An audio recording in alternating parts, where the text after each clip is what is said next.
And ABC 15's Andrew James now is in Cherry Grove again with the storm surge. Not live, I don't believe. We're gonna get a look. No, I think we're gonna check in with Andrew with in live just a few TV. minutes. Yeah, we do not have Andrew. We'll get him soon, though. We do. We do want to head down to our neighbors to the south. Also, we know that Florida, obviously getting the big brunt of this long before we did. And this is a look and a listen of what's going on in Fort Myers. It just is destroyed and it's ruined. And then you have to start all over again. And honestly, where do you start? How do you start in this? Floridians assessing the damage today after Hurricane Ian hit the state as a Category 4. President Biden has approved a major disaster declaration for 9 counties in Florida after the storm crossed into the state. And this damage is damage I think we're seeing this morning in Fort Myers. I mean, it's just tough to see all the images we've seen over the last couple of days. And we are thankful, obviously, that we are not getting the types of winds and the types of water that they received down in Florida from this storm. But just taking a look at what we're dealing with, it is still hard to believe just within a few hours we've gotten this much water, this much rain, this much wind. Now, Hurricane Ian obviously hitting Florida there at 150-mile-per-hour winds, tying it for the 5th strongest hurricane ever to hit the U.S. North Fort Myers trailer park is just literally left in shambles. I stayed here as long as I could until I got scared for my life and went across the street in a brick home, which the 3 little pigs, they built them out of block. It's supposed to stay. Mine's built out of sticks. It didn't last too long when the big bad wolf come on and puffed it away. But I literally watched my house disappear with everything in it. Right before my eyes. It flooded homes on both the state's coasts, cut off the only bridge to a barrier island, Sanibel Island, and destroyed a historic waterfront pier and knocked down electricity to 2.67 million people. People who work in the media are often told to not make themselves part of the story, but now this is an exception to the rule. Take a look at this. Reporter Tony Atkins of West 2 News in Orlando rescuing a woman who was trying to drive through severe floodwaters. The woman says she was just on her way to work as a nurse when she got stuck in those waters. Atkins carried her on his back out of that chest-high water. Kudos to him. That is definitely above and beyond the call of duty. And like you said, all these images out of Florida and all the things that they're dealing with, a reminder that as some people are going to have a bad day today and, we're all going to get through this together, fortunately, we're not going to be left with what Florida was left with when it came in with 150-mile-per-hour winds.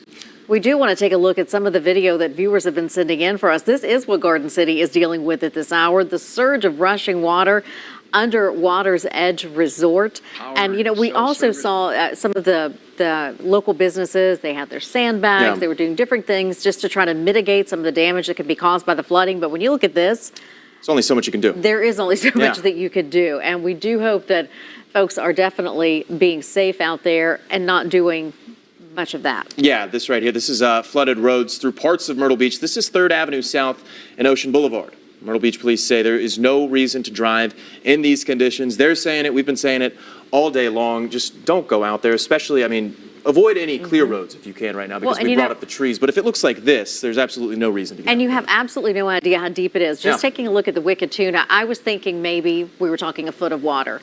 But then to hear that was actually 3 to 4 feet of water that we were looking at, it is near impossible to judge the depth of it. So, again, just stay out of the water. All right. And now we do have ABC 15's Andrew James, I believe, in the Cherry Grove area. We do, Andrew. We've been waiting to hear from you again, man. What's going on out there?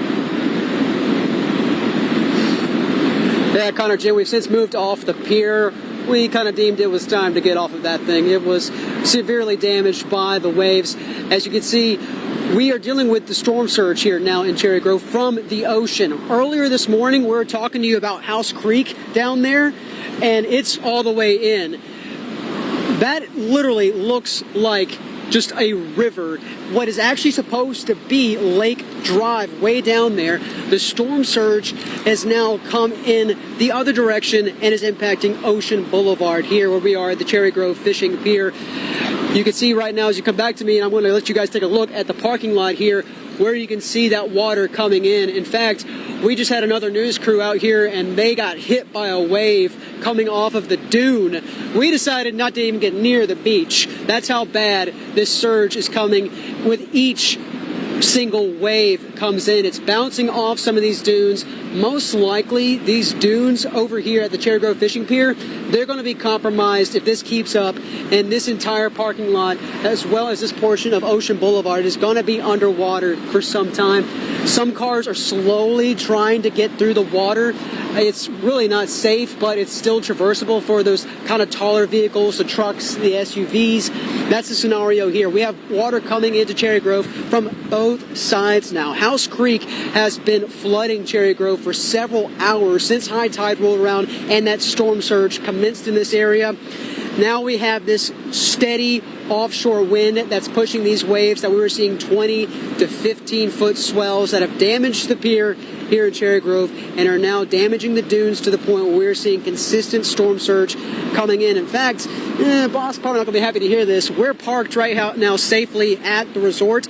We're supposed to be parked over at the other tower. We cannot get to that other tower because there's water over the roadway, and I'm not about to test Mother Nature and put our car through any water this time around. So we're staying put right now here at the Prince Resort in Cherry Grove, where you can see, as Jandea pans back over to me, this water is still coming steadily off the ocean, and it's just battering the sand, the dunes. There's going to be beach erosion out of this event. There's going to be property damage. There's already been consistent property damage from just House Creek overflowing. We're most likely going to see it now from the ocean coming in with that storm surge here in Cherry Grove. That's it for right now. We're going to try and move to give you guys some better, taller visuals as we move around in this area.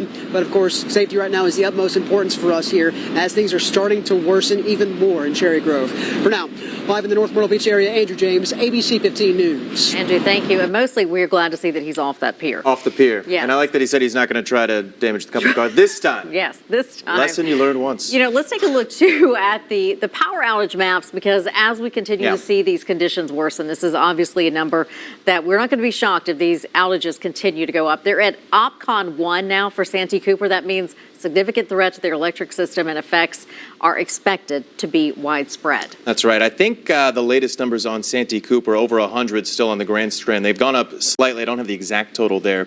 But in Duke Energy, it's also gone up across our area. Nothing in the thousands of customers, but just slight upticks in Horry County, where it's now at 928. It was closer to just 900.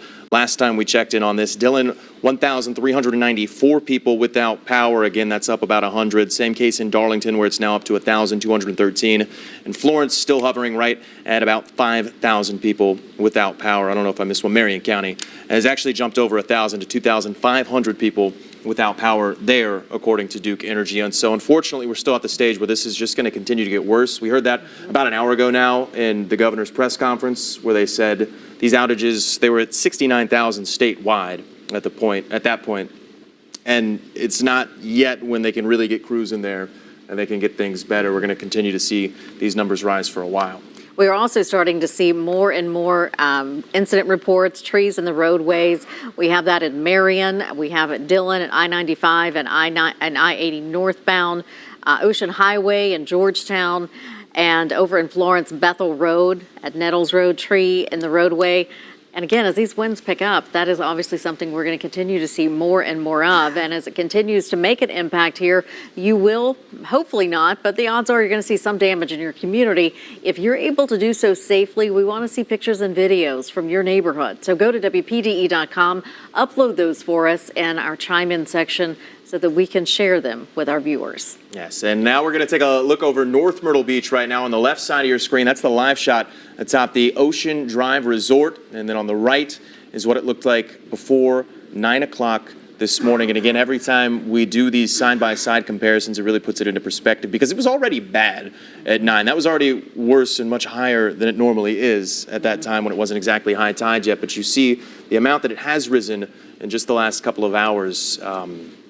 Again, one of those things that we show you because it really puts what this storm is doing into perspective. One of the things Ed talked about, too, though, is this being, you know, the epic storm surge that comes along with this. He mentioned that this is, at this point, and we're not through the storm yet, that it's ranking up there like third as far as the amount of storm surge. And some people are sending him pictures and video from their neck of the woods saying this is worse than what we saw with Matthew. Yeah. We don't obviously have all those numbers in yet, but it does give you an idea of the impact that Ian's definitely going to leave its mark on our part of the coast. Residents and pets had to be rescued from a home in Pawleys Island. The Midway Fire Department responded to the 300 block of Myrtle Avenue this afternoon. They do say that everyone is okay.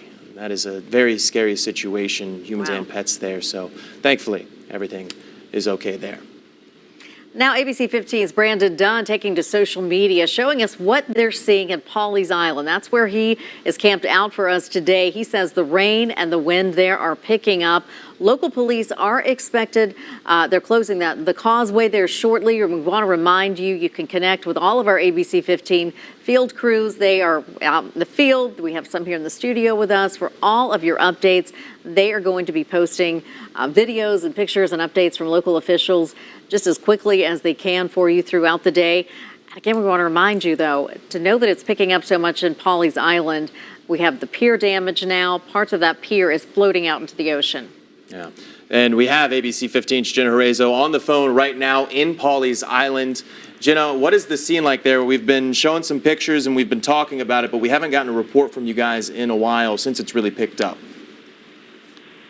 Connor, you're right. It has picked up, and it's picking up minute by minute. I was just out near the beach, and the waves were as tall as the Pawleys Island pier, and we could actually see pieces of the pier floating out into the ocean. That rain is pelting us. It feels like needles to the face, and you're right. The wind keeps picking up minute by minute, and some people's personal docks have been destroyed. You can see them floating out into the ocean as well, and the roads are continuing to flood.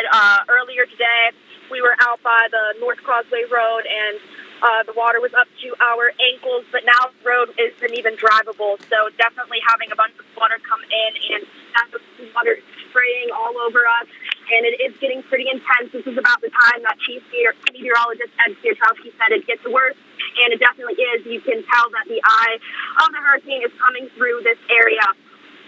And Jenna, back to you guys. Okay, thank you, Jenna.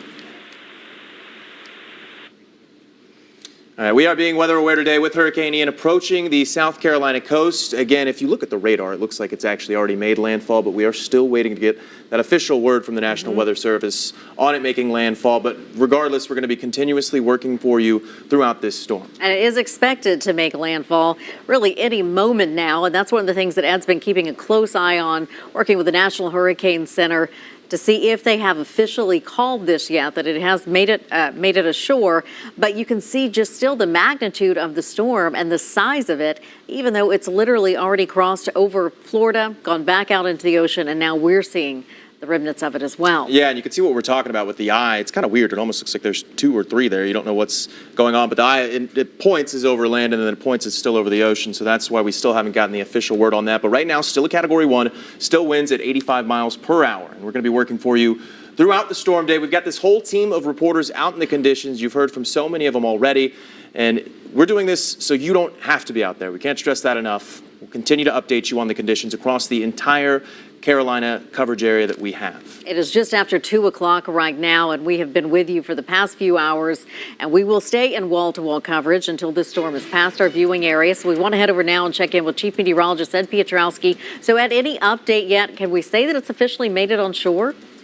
We cannot. The National Hurricane Center says it's about to make landfall, so that's going to happen very soon, but it is close. When you take a look at the wind field here, not only the numbers in terms of the wind speed, these are sustained winds, by the way, winds that are blowing for at least a minute at that speed. The wind gusts are obviously spurts of wind, but you notice here, Georgetown's wind is now from the northwest, while Myrtle Beach's wind is from the east. So the center is in between those two cities, right in through here, most likely over Pawleys Island and Garden City, simply based on the fact that the winds are very light. And I just saw some video that the sun was actually out as well, another indicator that they are in the eye of the hurricane right now as it continues to slowly lumber toward the coast. And I say slowly, but by hurricane standards, it's actually moving at 15 miles per hour, which is actually a pretty good speed.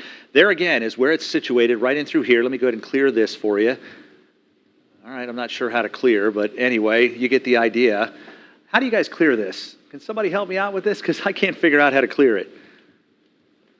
Okay, there we go. We're good to go. All right, so there we go. We've got the rain that's over Georgetown County right now. As we spread this out and show you the rest of Horry and Georgetown counties, at least the heaviest of the rain that we had along the Grand Strand has now moved farther inland. We've got very heavy rain in Aner, Conway, back over toward Andrews, and that's actually moving to the west. More rain across the PD as well. Hartsville to Darlington, Florence, Lake City, down to Johnsonville. They're getting some pretty heavy rainfall and some gusty winds, and that extends into the border belt as well. All this moisture is working to the north and west, and it will have to work its way through the entire area before the rain will actually end completely, and that won't be until later on this evening. So more heavy rain is certainly likely. When you take a look at this big view here, you've got the storm system right in through here, okay? And there are multiple little swirls inside what looks to be a larger eye.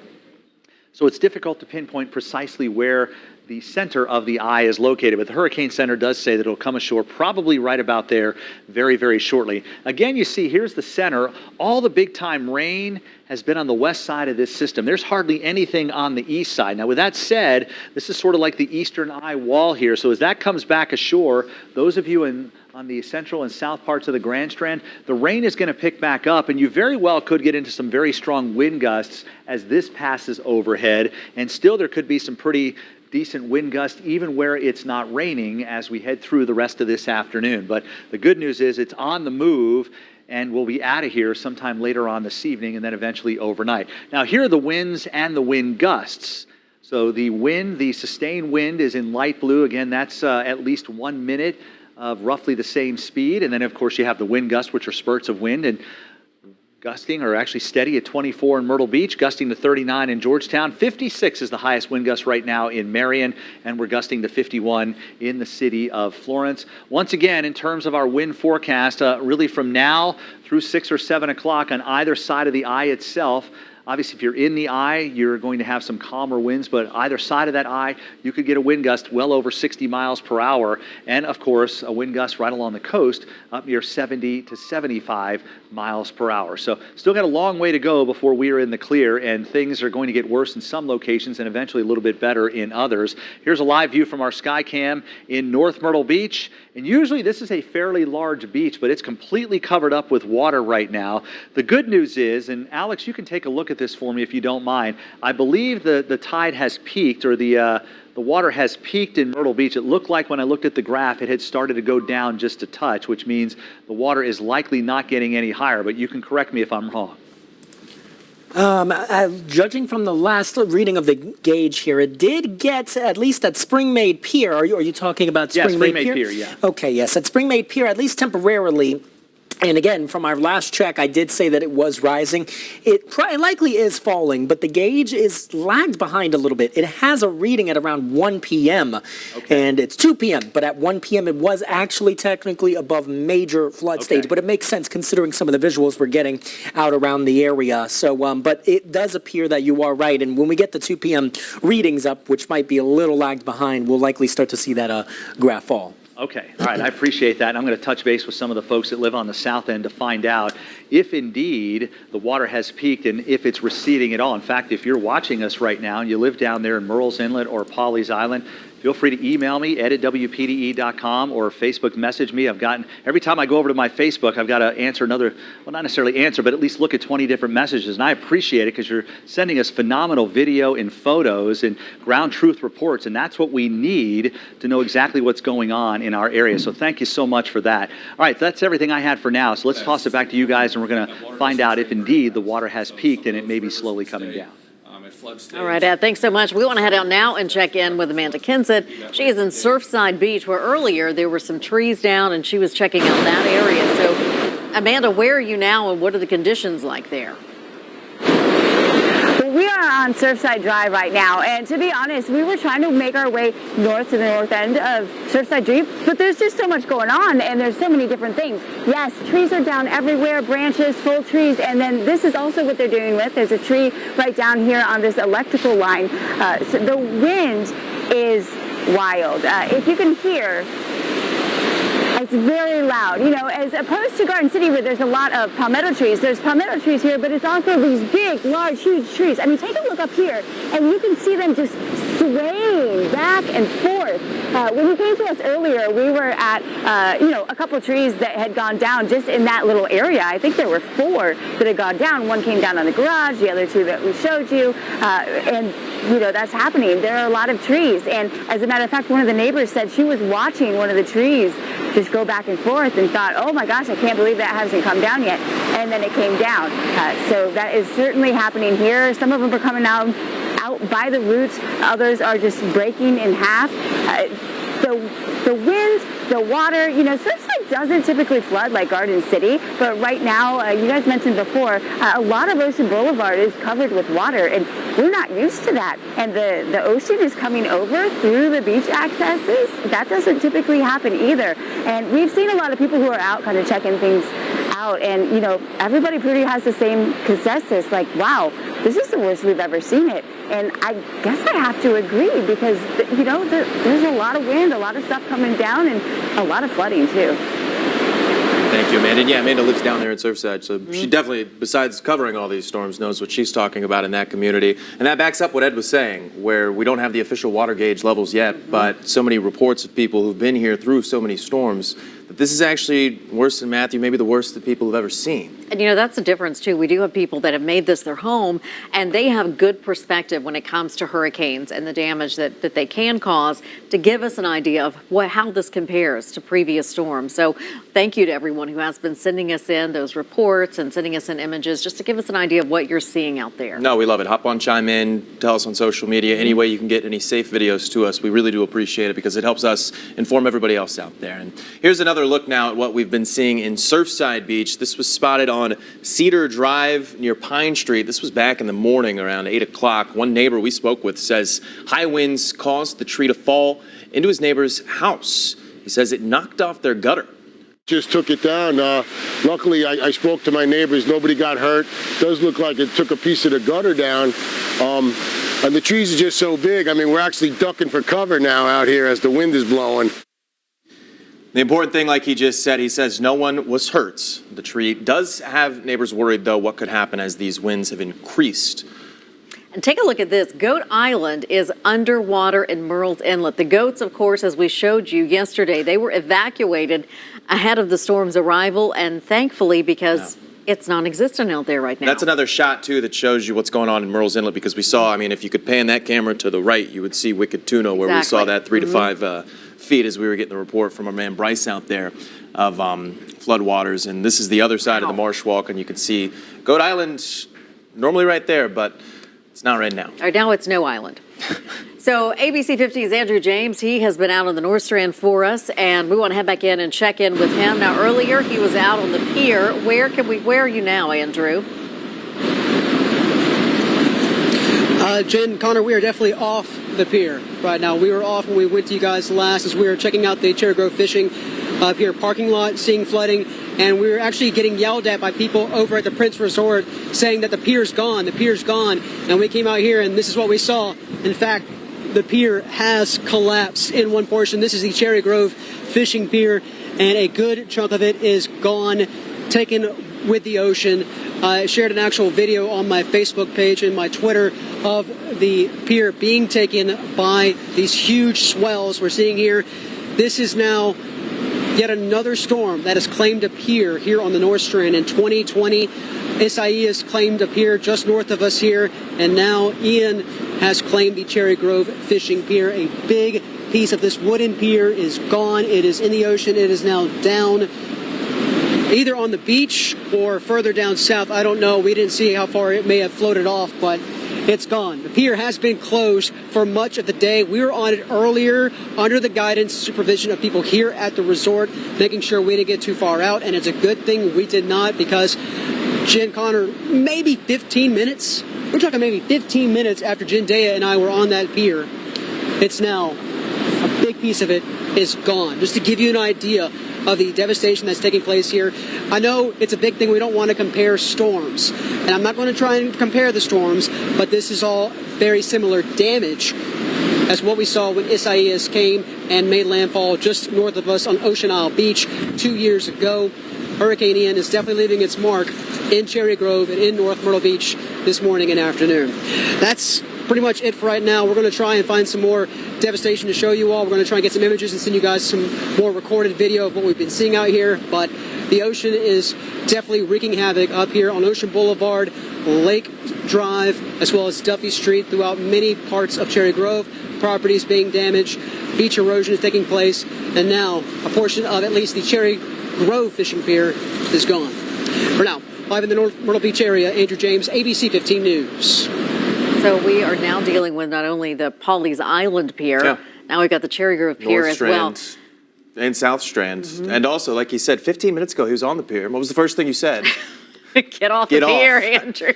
Yeah, that's scary. I feel like the mother journalist in me comes out, and I just want to get our crews to safety. And we do have that great working understanding here, thankfully, with our crews in the field. If for a second they think that there is even an ounce of danger, they know to step away. We just sometimes have to remind Andrew.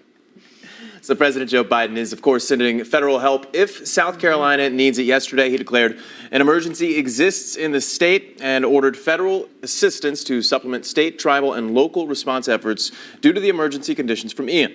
The president's action authorizes the Department of Homeland Security and FEMA to coordinate all disaster relief efforts, which have the purpose of alleviating the hardship and suffering caused by this emergency. Officials say that Hurricane Ian is set to become the largest natural disaster in Florida's history. At least 21 people have been killed. Search and rescue efforts are still ongoing today. CNN's Yvonne Rodriguez is in Fort Myers, where they have seen some of the worst of that damage. To show you some of these unbelievable images from Fort Myers today. Behind me, you can see boats just packed on top of each other.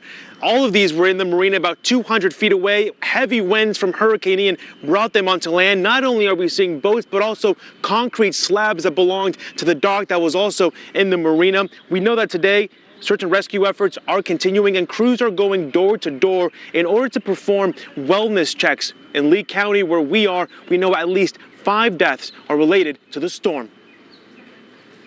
Total devastation, catastrophic. Those are words that come to mind when you see what you see. 2 days after Hurricane Ian slammed into Florida's southwest coast, and many are only just beginning to grapple with the damage and devastation left behind. Being so hardworking honestly doesn't matter. It just is destroyed and it's ruined. And then you have to start all over again. And honestly, where do you start? How do you start in this? Almost 2 million are still without power, and in Lee County, 85% of its residents are without running water. It looks like a bomb went off here, to be honest with you. It's beyond what I thought was capable of happening. Rescuers have gone to more than 3,000 homes, with many residents having to be plucked from roofs and partially submerged cars. The mayor of Fort Myers says they have finished their rescue efforts. We have rescued upwards of 200 people so far. Talked to the fire chief yesterday. He feels pretty comfortable that we've gotten everybody. Now, Ian is expected to head toward the Carolinas and northeast Georgia after intensifying again to a Category 1 hurricane in the Atlantic Ocean. Those governors have issued state of emergency orders ahead of the storm, and many residents are being told to hunker down. Worst case is we get 5 foot on top of a high tide, and you'll have water coming right up where we're standing. Governor DeSantis says across the state, 1.9 million people are still without power here in Lee County. A curfew is also in place, mainly because they want people to stay off those roads in order for emergency crews and utility trucks to pass through. In Fort Myers, I'm Ivan Rodriguez.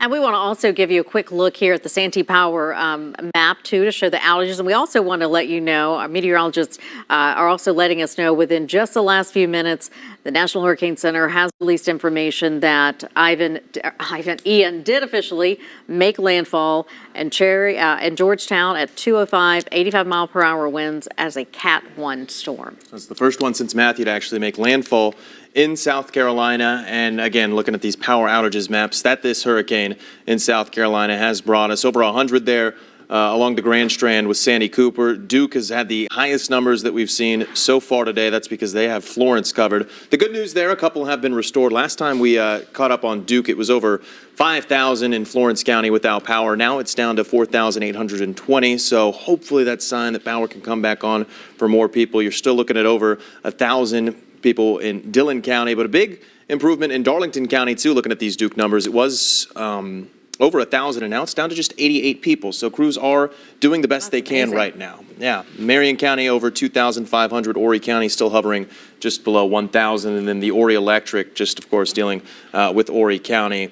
That's well over 1,000, pushing 2,000 people right now without power.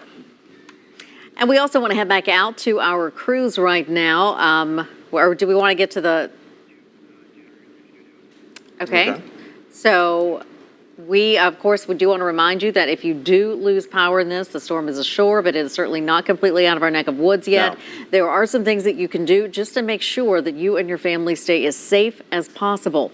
Yes, if you're among those people, again, who lost power, if you plan to use a gasoline-powered generator, make sure you have proper ventilation so you are not at risk for carbon monoxide poisoning.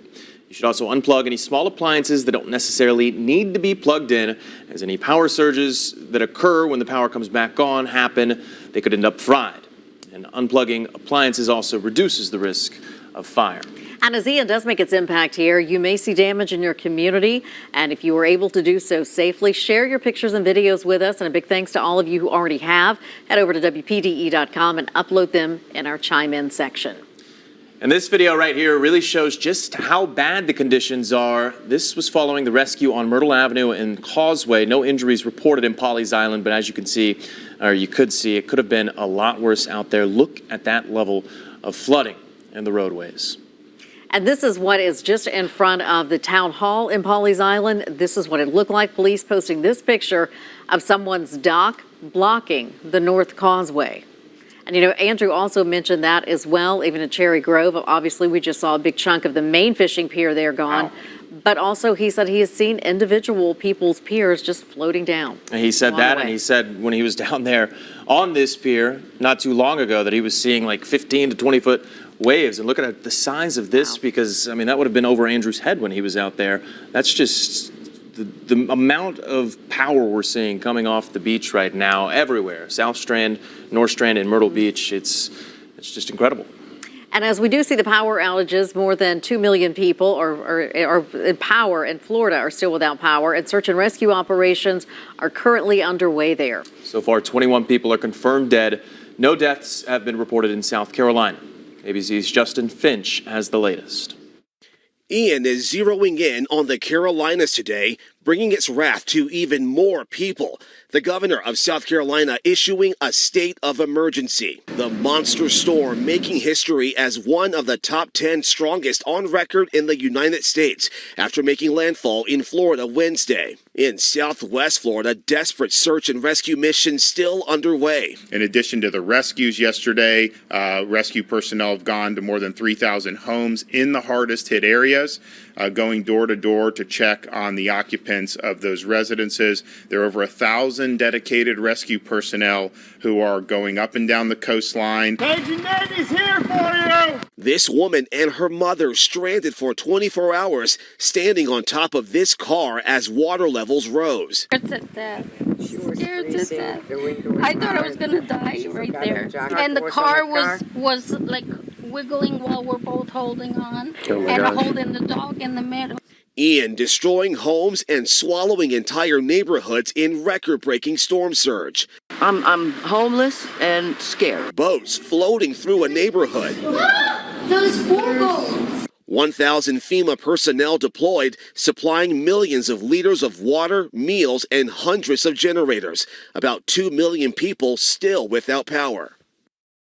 As search and rescue efforts resume, Florida's governor cautioning that the human toll will rise as teams are able to expand their efforts. Justin Finch, ABC News, St. Petersburg. And back here at home, we want to take a look now that we know Hurricane Ian has officially, we can say, has made it to shore. We want to head over and check in with Chief Meteorologist Ed Piotrowski to find out what that means now, Ed. Well, that means, of course, that we no longer will see this system actually strengthen. It's going to wind down fairly quickly as we head through the evening hours. Yeah, landfall in Georgetown right around 2:05 p.m. Eastern Daylight Time. And of course, Ian will continue to move to the north and west. We'll spread the picture out, and there's not a whole lot of rain up and down the Grand Strand, and that's good news because we're still in a flash flood warning for the Grand Strand from Myrtle Beach southward, all the way down toward Pawleys Island until 3:30. That rain can come very, very quickly, but it takes a while for that rain to actually recede, especially when you have the ocean filling the streets as well. That water has nowhere to go, so it's going to be a while before flooding gets better along the Grand Strand from Myrtle Beach down to Pawleys Island and places in between, including Surfside and in Garden City as well. Heaviest of the rain continues to move westward now. The rain is widespread across the PD in Marion, Florence, and Darlington counties. Pockets of moderate to heavy rainfall, but so far, no indications of any significant flooding here because the rain has not been as heavy as it has been right along the immediate coast. And up here along the border belt, we've got areas of heavy rain here as well that are basically moving from east to west through Horry and, of course, are actually Robeson, Scotland, Marlborough, and in Dillon counties. The wider view shows the overall circulation of Hurricane Ian moving to the north now, coming ashore. And as I mentioned earlier, all the heavy rain, at least most of it, is north and west to the center here. This is the eastern eye wall, if you will, and as that comes ashore, the winds will pick up again. I'm going to show you some buoy reports that are on the east side of the hurricane, and they're pretty significant wind gusts that are occurring there. But the system will continue moving north and west, and even though there will be less rain along the Grand Strand, the winds once again are going to pick up. Here's Futurecast showing all this rain slowly but surely moving inland. By 5 o'clock, most of the rain is across the PD and on the border belt. By 9 o'clock, the rain is, for the most part, over in our area. Maybe a few lingering showers in Scotland and Robeson counties. And certainly as we get toward midnight, we've got no more rain, and it should be nice and dry for the rest of the night. Here's a look at the current wind speeds and wind gusts across the area. Generally in the 30s and 40s everywhere. 47 in Marion's the last wind gust reported there. 36 in Darlington.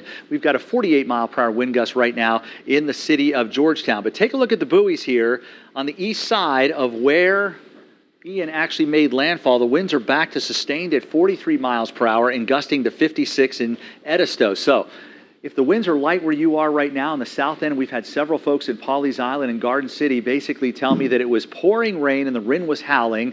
Within 5 minutes, the winds went calm and the air warmed about 5 or 6 degrees. Hurricanes are what we call warm core systems, where the warmest part of the hurricane is actually in the center. Their windows fogged up as well. And then as the eye slowly moved inland, the wind changed direction, picked back up, and the rain started again. So, yeah, that's what you had going on in Pawleys Island earlier. And so this stronger wind on the east side will eventually make its way toward the coast. So don't let your guard down. If you live on the south end of the Grand Strand where the winds have been light, the wind is going to pick up again if it hasn't already, and it will be from the opposite direction, blowing equally as hard, if not perhaps even harder, as we head through the next couple of hours before things slowly improve, because Ian will be marching farther inland, and it's going to be weakening with time as well.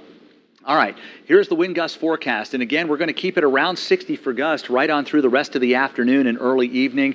Gradually, those winds will come down everywhere and be below tropical storm force by the time we get about 1 or 2 o'clock in the morning, and then they'll fall to about 20 to 25 by daybreak. I want to take you on a tour of the cameras in our area. We begin here in Garden City. There's Garden City Pier. There, of course, is Waccamaw Drive. The ocean is just flat out angry with all that wind and wave action produced by the eye of Hurricane Ian. It pushed a lot of water ashore, and that water is still smashing into the dunes here, basically flowing underneath the hotels and beneath the homes that are on stilts, and of course through the alleyways as well, in and over Waccamaw Drive and into the homes on the other side of the road as well. So pretty significant flooding. It continues to happen here, although we think it has actually peaked.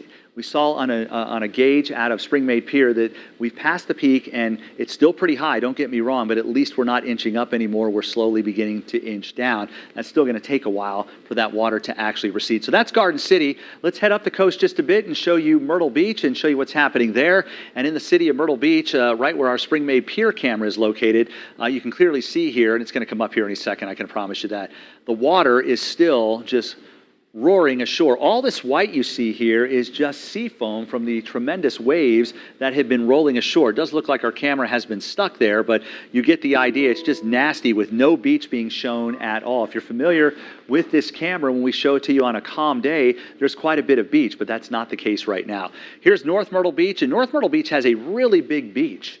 And that's pretty much gone right now because of all the water, although the water was a little bit higher in our last break here, so it looks like we may have passed the peak even up in North Myrtle Beach as well, but still, there is a lot of wave action out there. Now, as the wind begins to turn, perhaps more of a southwesterly and westerly direction and blows offshore, you may see, in a sense, a reverse storm surge where the water is going to recede pretty quickly in some locations. We see that quite often with these hurricanes that are marching right up our coast. And as they're heading northward, the east wind on the north side is just piling water up, but as soon as the eye goes by, the westerly wind takes over, and some of the inlets and the ocean, the inlets start to empty, and the ocean recedes, and you go from no beach at all in Garden City to one where you can seemingly walk for miles. Not really for miles, but you know what I mean. It becomes very, very big once again. So that's what we see going on right now. I think the overall issues with storm surge are obviously ongoing, but that's going to gradually get better here as we head through the afternoon and the evening hours. And the tide coming up at 11:30 will be nowhere near as high as what we've seen with this high tide and the storm surge that has come into the area. Rain is going to continue on and off, especially across the PD and on the border belt for the next several hours. Gradually, the winds will come down later on this evening, but be on the lookout, be on guard for wind gusts, perhaps as high as 60 miles per hour as we head through the rest of the afternoon. And we still can't completely rule out an isolated wind gust to 75 miles per hour, but so far, we have not seen a wind gust any higher than, I think, 59 miles per hour, and that was in Laurinburg in Scotland County, about as far north and west as you can get in our viewing area. And that's something, highest wind gust so far that far inland. We'll keep you posted and have another update here very shortly. All right, thank you, Ed. And now we are going to take a quick break and bring you some information from our sponsors. We'll still keep the radar up, but we'll be back here in just 1 minute.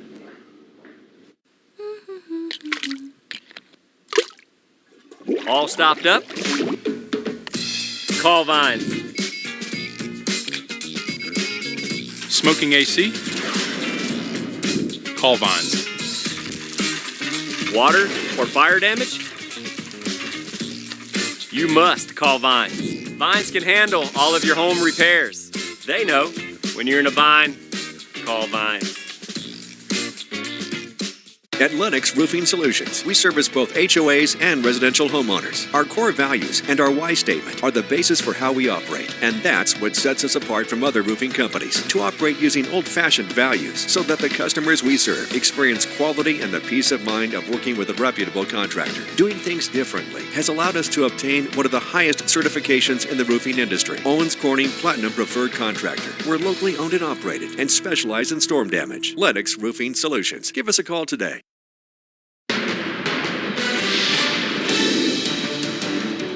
Good afternoon. At this hour, we are still tracking Hurricane Ian. It has officially made landfall at 2:05 in Georgetown as a Category 1 storm. And we do have crews stationed for you all throughout our coastline today, from Cherry Grove all the way down to the Georgetown, Pawleys Island area.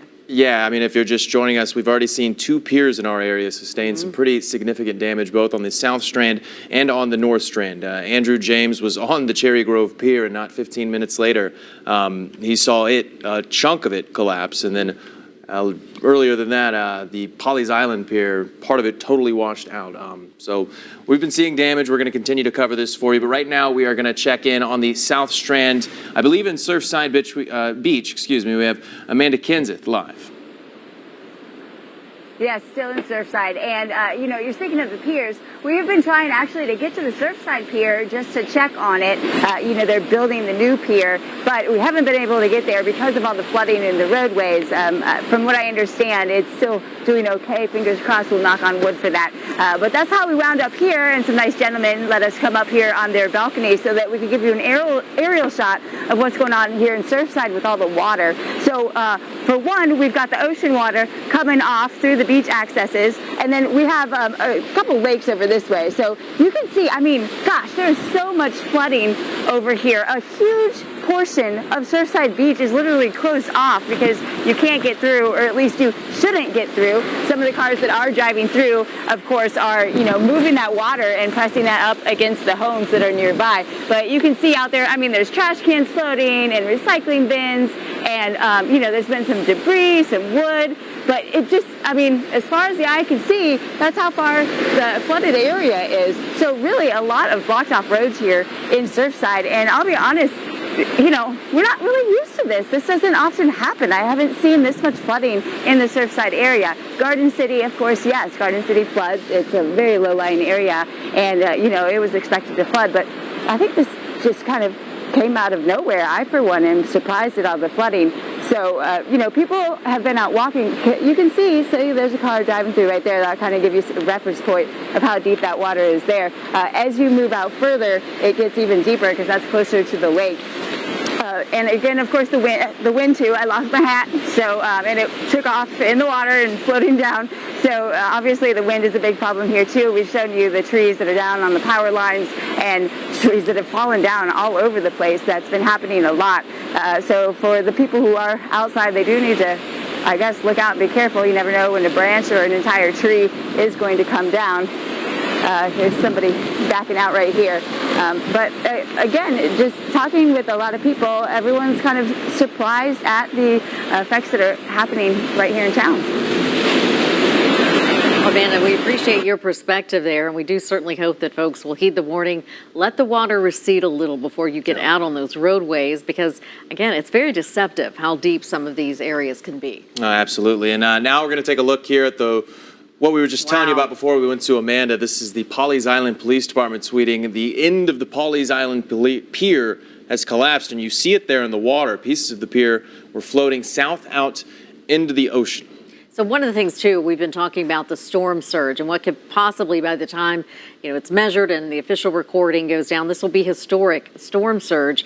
And that's apparent not only from seeing the roads, like Amanda just showed us, being flooded several blocks inland, but also the magnitude and the strength of the water with the storm surge. The Pawleys Island Pier, we saw part of Cherry Grove Pier washed away. And a bunch of residence piers, exactly, too, we're getting reports of. And it's not over yet. So hopefully this is the last of the major damage. Unfortunately, I think we will see some more. Hopefully, as now that we have the storm making landfall, hopefully those winds recede as quickly as possible and we can calm down with some of this damage. South Carolina Governor, Henry McMaster, says he has spoken to governors in the affected areas and says everyone is prepared. McMaster says President Biden has promised to help the state with what it needs. And while no deaths have been reported in South Carolina, McMaster says residents need to be smart while getting through this storm.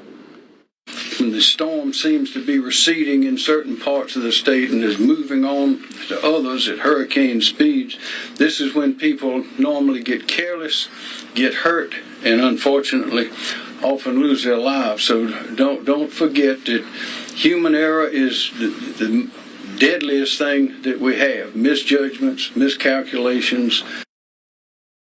Now, so far, there are more than 6,900 outages in the state, and that is expected to increase. South Carolina officials say there are more than 200 knocked down trees all across the state.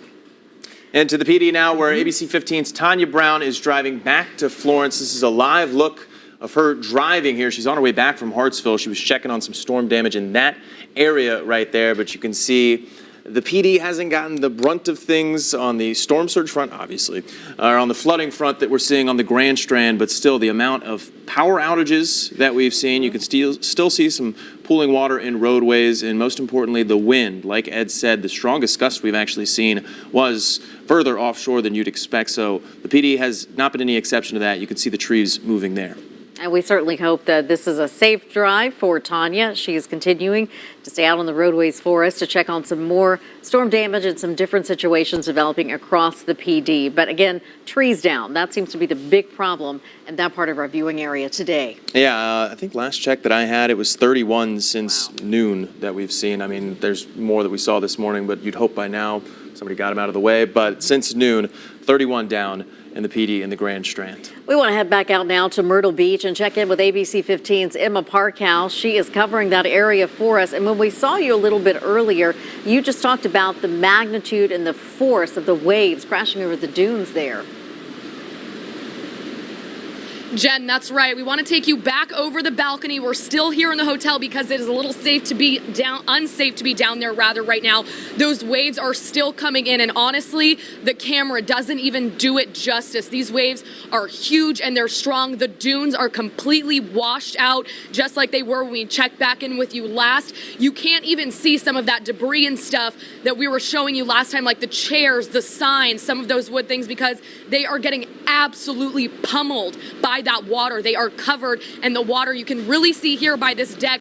It's swirling, it's moving quick. The wind is moving back in. It's not as rainy as it was before, but the wind is getting loud. When we were opening that door from our hotel room to get back onto the balcony, our ears were popping, almost like we were on an airplane from that flight. You can see in the palm trees right here just how quickly and strong those gusts are really coming through here now. And just a little bit earlier, right after we did that live hit, we went downstairs onto the beach to get some more video of the flooding that's occurring out here and the boat that we showed you earlier. So we want to take you over to that video right now. Like I said, we went downstairs more towards the docks and the public beach access points that you could see. We got video of the boat that was moving along. The waves washed it in and it tumbled down that whole shore. It was going and going. We walked down to the public beach access points where it was at. The water was coming up over those footstepping, so it is rising and getting high. Now back here, we have another deck. It's a little bit higher up, but the water is still crashing over it as it's continuing to swirl. Thankfully, the rain has slowed down a little bit now. It doesn't feel as strong. We're still getting some of those mists from the sea breeze coming in. When we were down there earlier, the wind was pelting us with the rain. It was almost painful. It was coming in so hard, but now things are starting to slow down in terms of rain, but this wind is really coming in strong. These swells are getting bigger. About every 20 minutes, they're pushing in the debris even further. It's getting washed in by all of the water. It's being covered, and again, it's starting to swirl over by some of those access points, so you're really losing visibility from there. And speaking of visibility, as we look further out towards the ocean and down this way, we were showing you our Myrtle Beach camera earlier.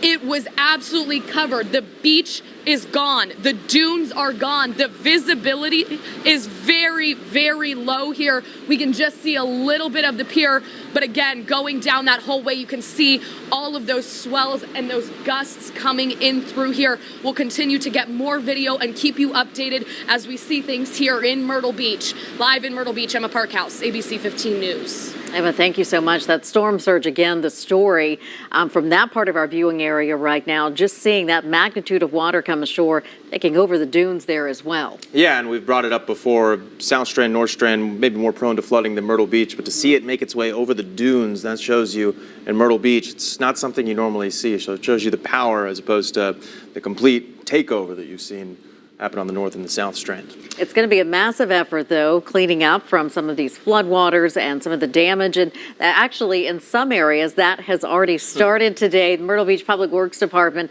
the city posting this video earlier, calling this person our unsung hero, one of many, clearing fallen trees. This is on Grissom Parkway.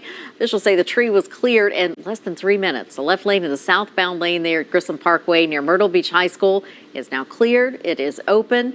And Harrelson says he will be traveling around the city today with his Bobcat to lend a helping hand wherever it's needed. Yeah. Those are the kind of friends you always want to have in these situations. Friend with the Bobcat. Yep, that's a good guy to know.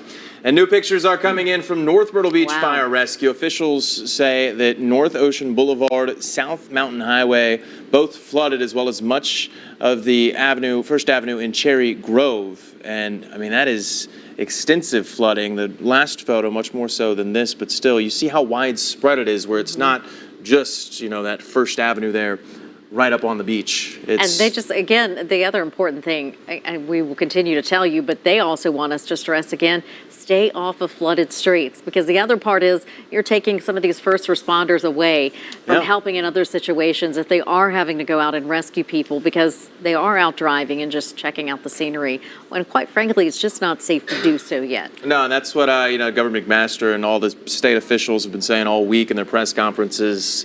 We can all handle this storm, we just have to be smart. That way you will be safe if you just just do what you know you can, and you know what you're supposed to do. Don't go outside if you can avoid it. Don't get on the roadways.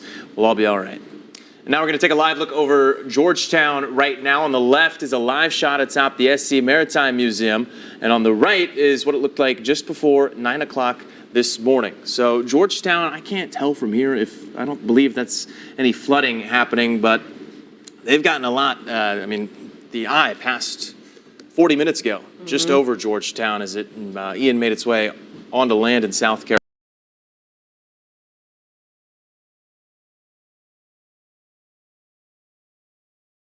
Carolina.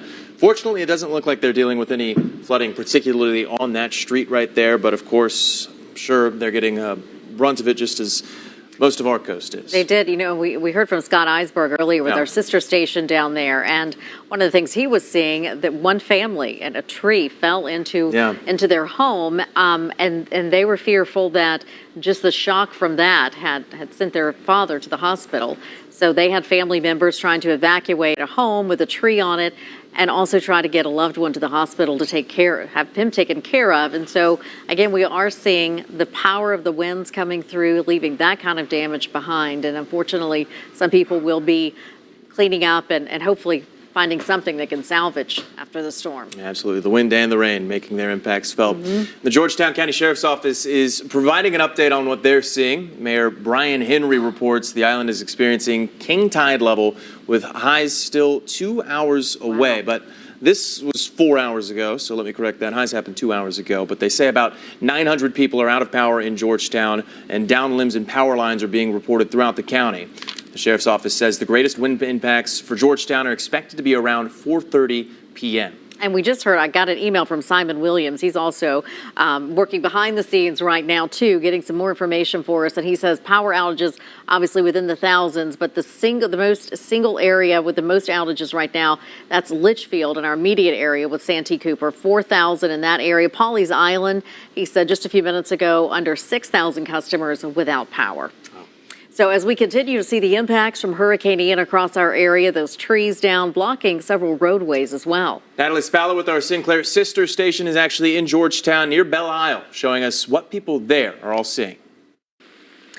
Yeah, hey guys, we're here in Georgetown. We're making our way towards the Belle Isle neighborhood because that's where we've been getting reports of trees down, power lines down, lots of damage here on Georgetown. But before we even got to the Belle Isle neighborhood, we're not going to get across because clearly a significant, huge tree, an issue here. But one guy, he is parked right in front of us.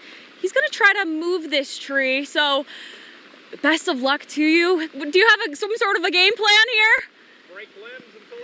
Break limbs until it moves, he says. Okay, we might have to stop and help him out a little bit because you got to appreciate the effort. We're just going to try to maybe clear one lane because right now this is a two-lane highway, or two-lane road rather, and there is no getting through this. So we will have to see. Hopefully we'll be able to get to the other side and see, again, reports of more damage, reports of power lines down, trees in the road, really more of the same here on Georgetown, and things we're expected to see more of as Ian comes shore. So we will sign off right now. We'll continue to give you updates on this destruction that we see, and maybe an update on this if we get it out of the road. So for now, I'm Natalie Spalla signing off in Georgetown. Back to you guys.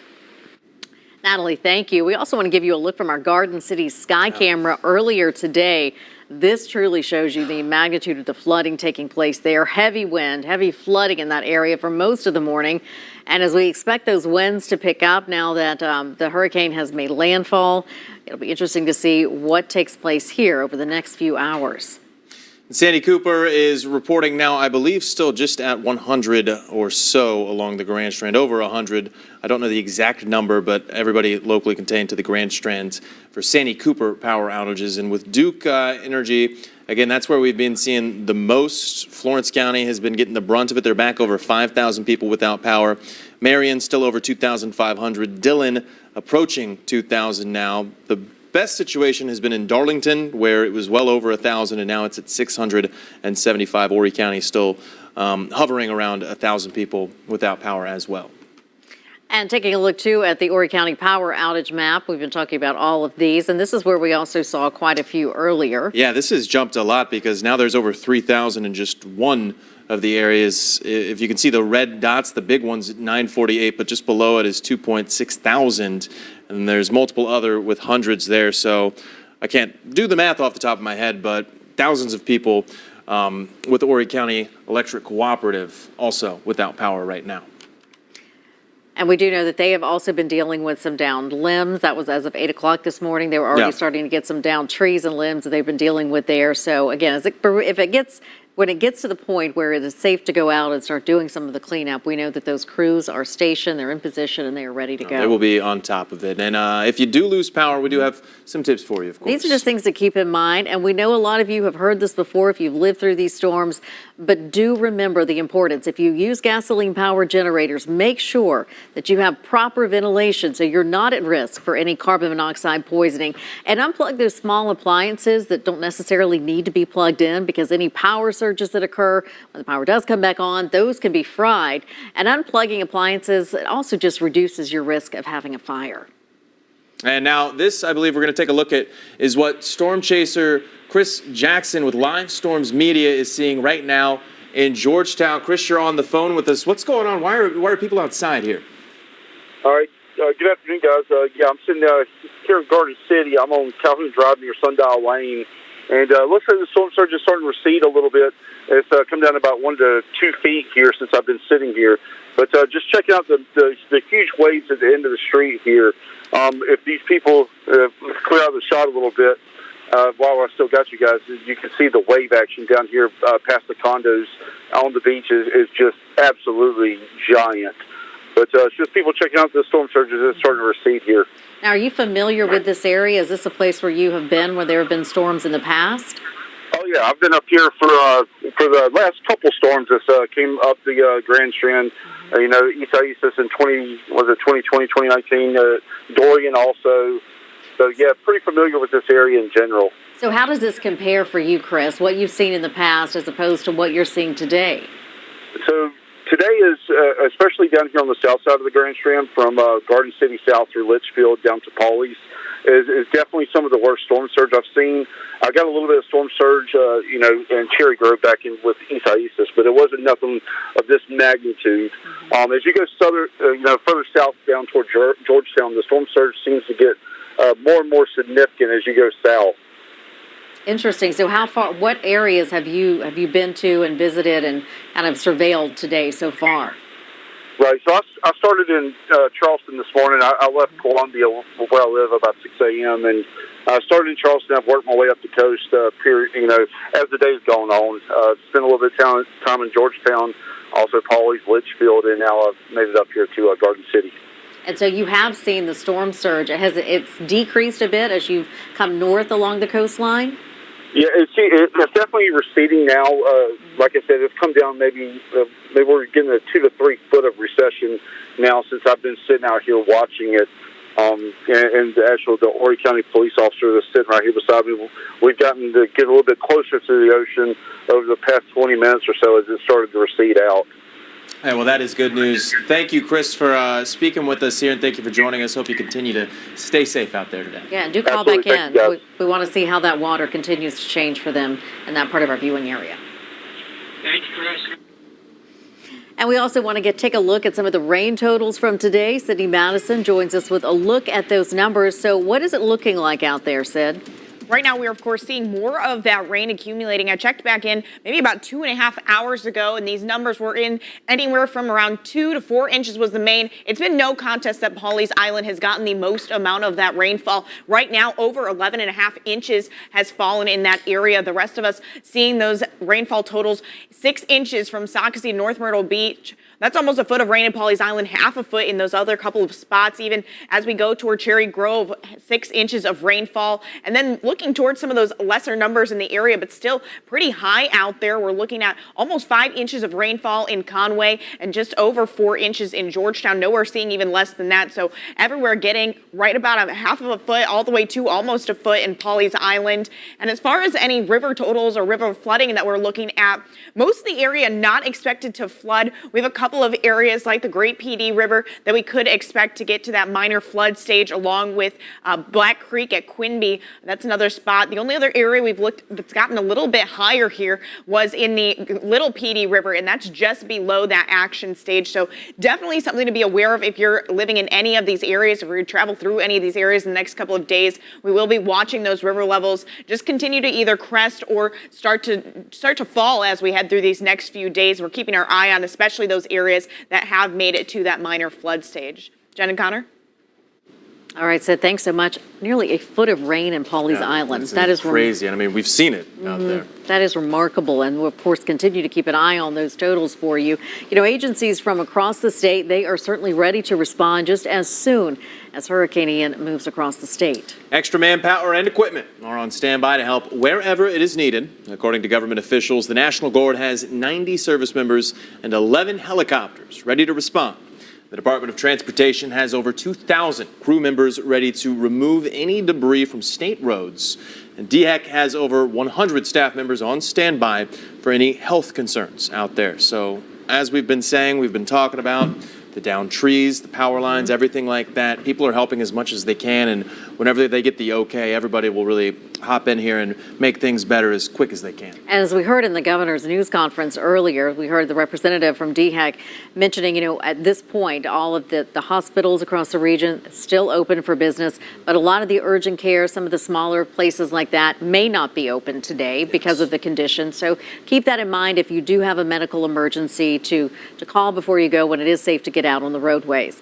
We are seeing incredible video as Ian makes landfall in South Carolina. This is from Merle's Inlet, the cross there at Blaine United Methodist Church. The video captured by Charlene Blanton as the eye of the storm was pushing against the storm surge there coming in. Wow. And to see the water. Yeah, I didn't catch it the first time, but you know that cross if you've been out there, and it's right, I mean, that's right up on a wall where, you know, there's maybe 5 feet above the water. And yeah, the it's just bulkhead totally washed there. out. I've never seen the water coming over the bulkhead like that, but what an incredible scene out of that part of our viewing area today. And more viewers keep sending us footage of the 2nd Avenue Pier. Adrian Robinson sent us this video of chunks of the pier floating into the ocean. Look at this. He captured this video from the Sandy Beach Resorts. Pieces of the pier washed up on the shore even. Wow. You can end up seeing, several pieces of wood piled up on the beach. Our piers have just taken a beating up and down the coast from Ian. We are getting more video coming in from the destruction being seen at Pawleys Island at the pier there. A viewer sent us this video, and you can literally see part of the pier is out there in the ocean as we both lead up to the we'll try to see this again. Oh, yeah, there you go. The pier, wow. Looks like rocks out there. And so, you know, we've talked about the 2 big piers, and we're talking Cherry Grove and the one here at Pawleys Island. But now some of our reporters that have been out in the field for us today have said they have seen a lot of private piers, people's personal piers floating down the ocean. Away. Yeah, so that's obviously something that a lot of people. This may even not be, you know, their permanent residence, or they may not be here for this. Coming back and finding that kind of damage is going to be tough for some folks as well. And this is video from Waccamaw Drive in Garden City. Rushing water making the roadway extremely dangerous. Water rushing throughout the beach accesses and across the road. Look at how quick that's whipping. It also looks like a special effect or something going on with the water there. It does, but it shows you how powerful the wind is as it's literally physically moving the water. And you can see it almost looks like it's becoming airborne in some areas of this video.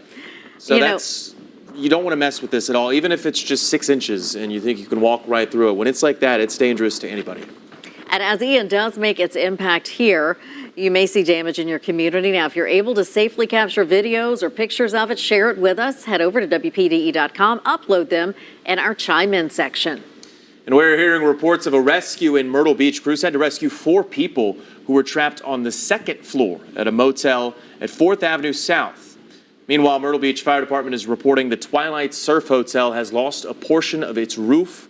That's located on 17th South and South Ocean Boulevard. So we're already seeing, again, this storm just made landfall. We're still in the thick of it for a while, and we're already seeing damage out there in the ocean, on the piers, and now on shore at multiple locations in Myrtle Beach. We want to head inland now for a bit to the PD, where ABC 15's Tanya Brown joins us live. She is on South Cashua Drive in Florence. Now, have you had any reports of damage in this area, Tanya? What are you seeing?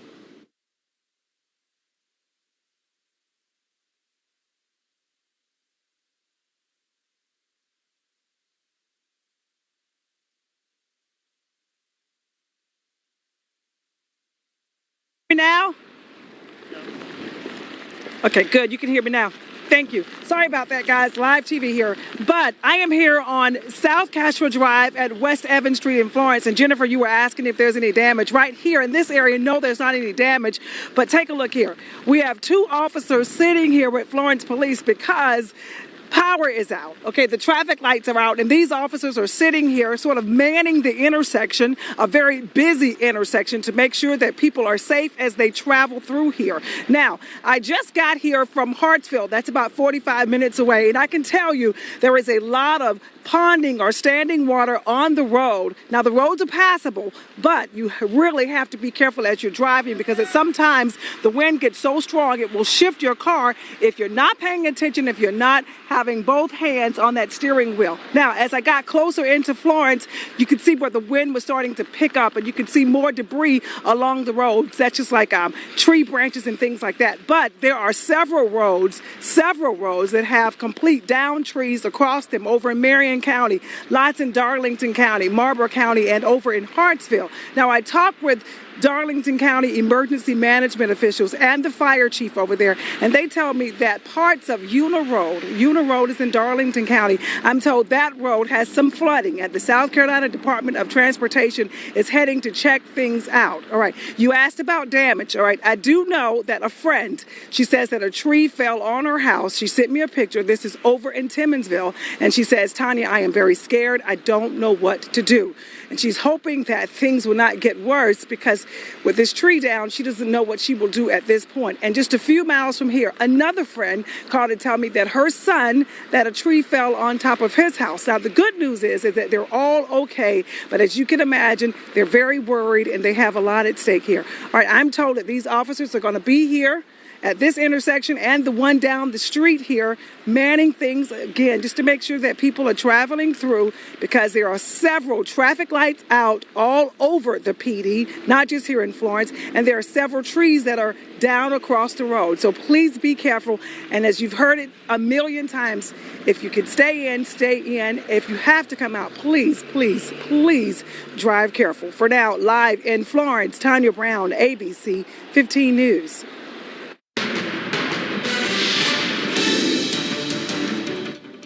Good afternoon to you, and thank you for joining us. And if you are just tuning in, of course, we are weather aware today as Hurricane Ian comes ashore on the South Carolina coast. Yeah, we're going to be working for you continuously throughout this storm that made landfall just shy of an hour ago at 2:05. All day, though, we've seen the impacts, well, before it did make landfall. This is a look now at the storm's track at this hour. Still a Category 1, still with winds at about 85 miles per hour. But we'll be working for you throughout the day. We have a team of reporters out in these conditions in the field, so you don't have to be. And we'll be updating you on conditions all across the Carolina coast. All right, so now we're going to check back in with Chief Meteorologist Ed Piotrowski. Ed, what's the latest with this track? Right, I'm going to show you that here in just a second, but in case you missed a little while ago, Ian, of course, did make landfall near Georgetown about 2:05. That's roughly an hour ago. And now that it's moving inland, it will slowly begin to wind down and obviously not be as strong as it was when it was out over the ocean. Of course, it loses its main source of energy, which is warm water, when it moves over land. But it takes time for these things to wind down. Here's a broader view. You can see all the rain has basically been on the west side. The eastern eye wall here has opened up just a bit, but it's anywhere in this area in the east side, you can still see some pretty strong wind gusts, and I'm going to show you that here in just a second. But right now we'll concentrate on the rain. Most of the heavy rain is moving back across the PD and on the border belt. Still some heavy rain over Horry and Georgetown counties as well, although it's not as widespread nor as heavy as it was several hours ago. Here's a closer look, and still some moderate to occasionally heavy rain. We'll watch these storms you see here in the northeastern parts of Horry County. On occasion, they may be rotating, and we can't completely rule out a brief tornado. Keep in mind, Horry, Marion, Dillon and, of course, Robeson counties still officially in a tornado watch. That goes until 10 o'clock this evening. So the heavy rain continues for parts of Horry and western parts of Georgetown County. Pretty quiet in the south end right now in terms of any rainfall. The rain is widespread across the PD. Still raining pretty good in Florence. Heavier rain approaching Marion and Mullins and out toward Nichols right there on the Little Gray PD River. We have some extremely heavy rainfall here and more rain up on the border belt. In fact, raining south of Bennettsville over to Villain, Proctorville with some very heavy rainfall. Same for Lumberton. This is all basically pivoting to the west as Ian also moves to the north and west and slowly but surely will be weakening as we head through tonight. So Futurecast shows most of the heavy rain over Horry and Georgetown counties will be heading westward here over the next hour or two.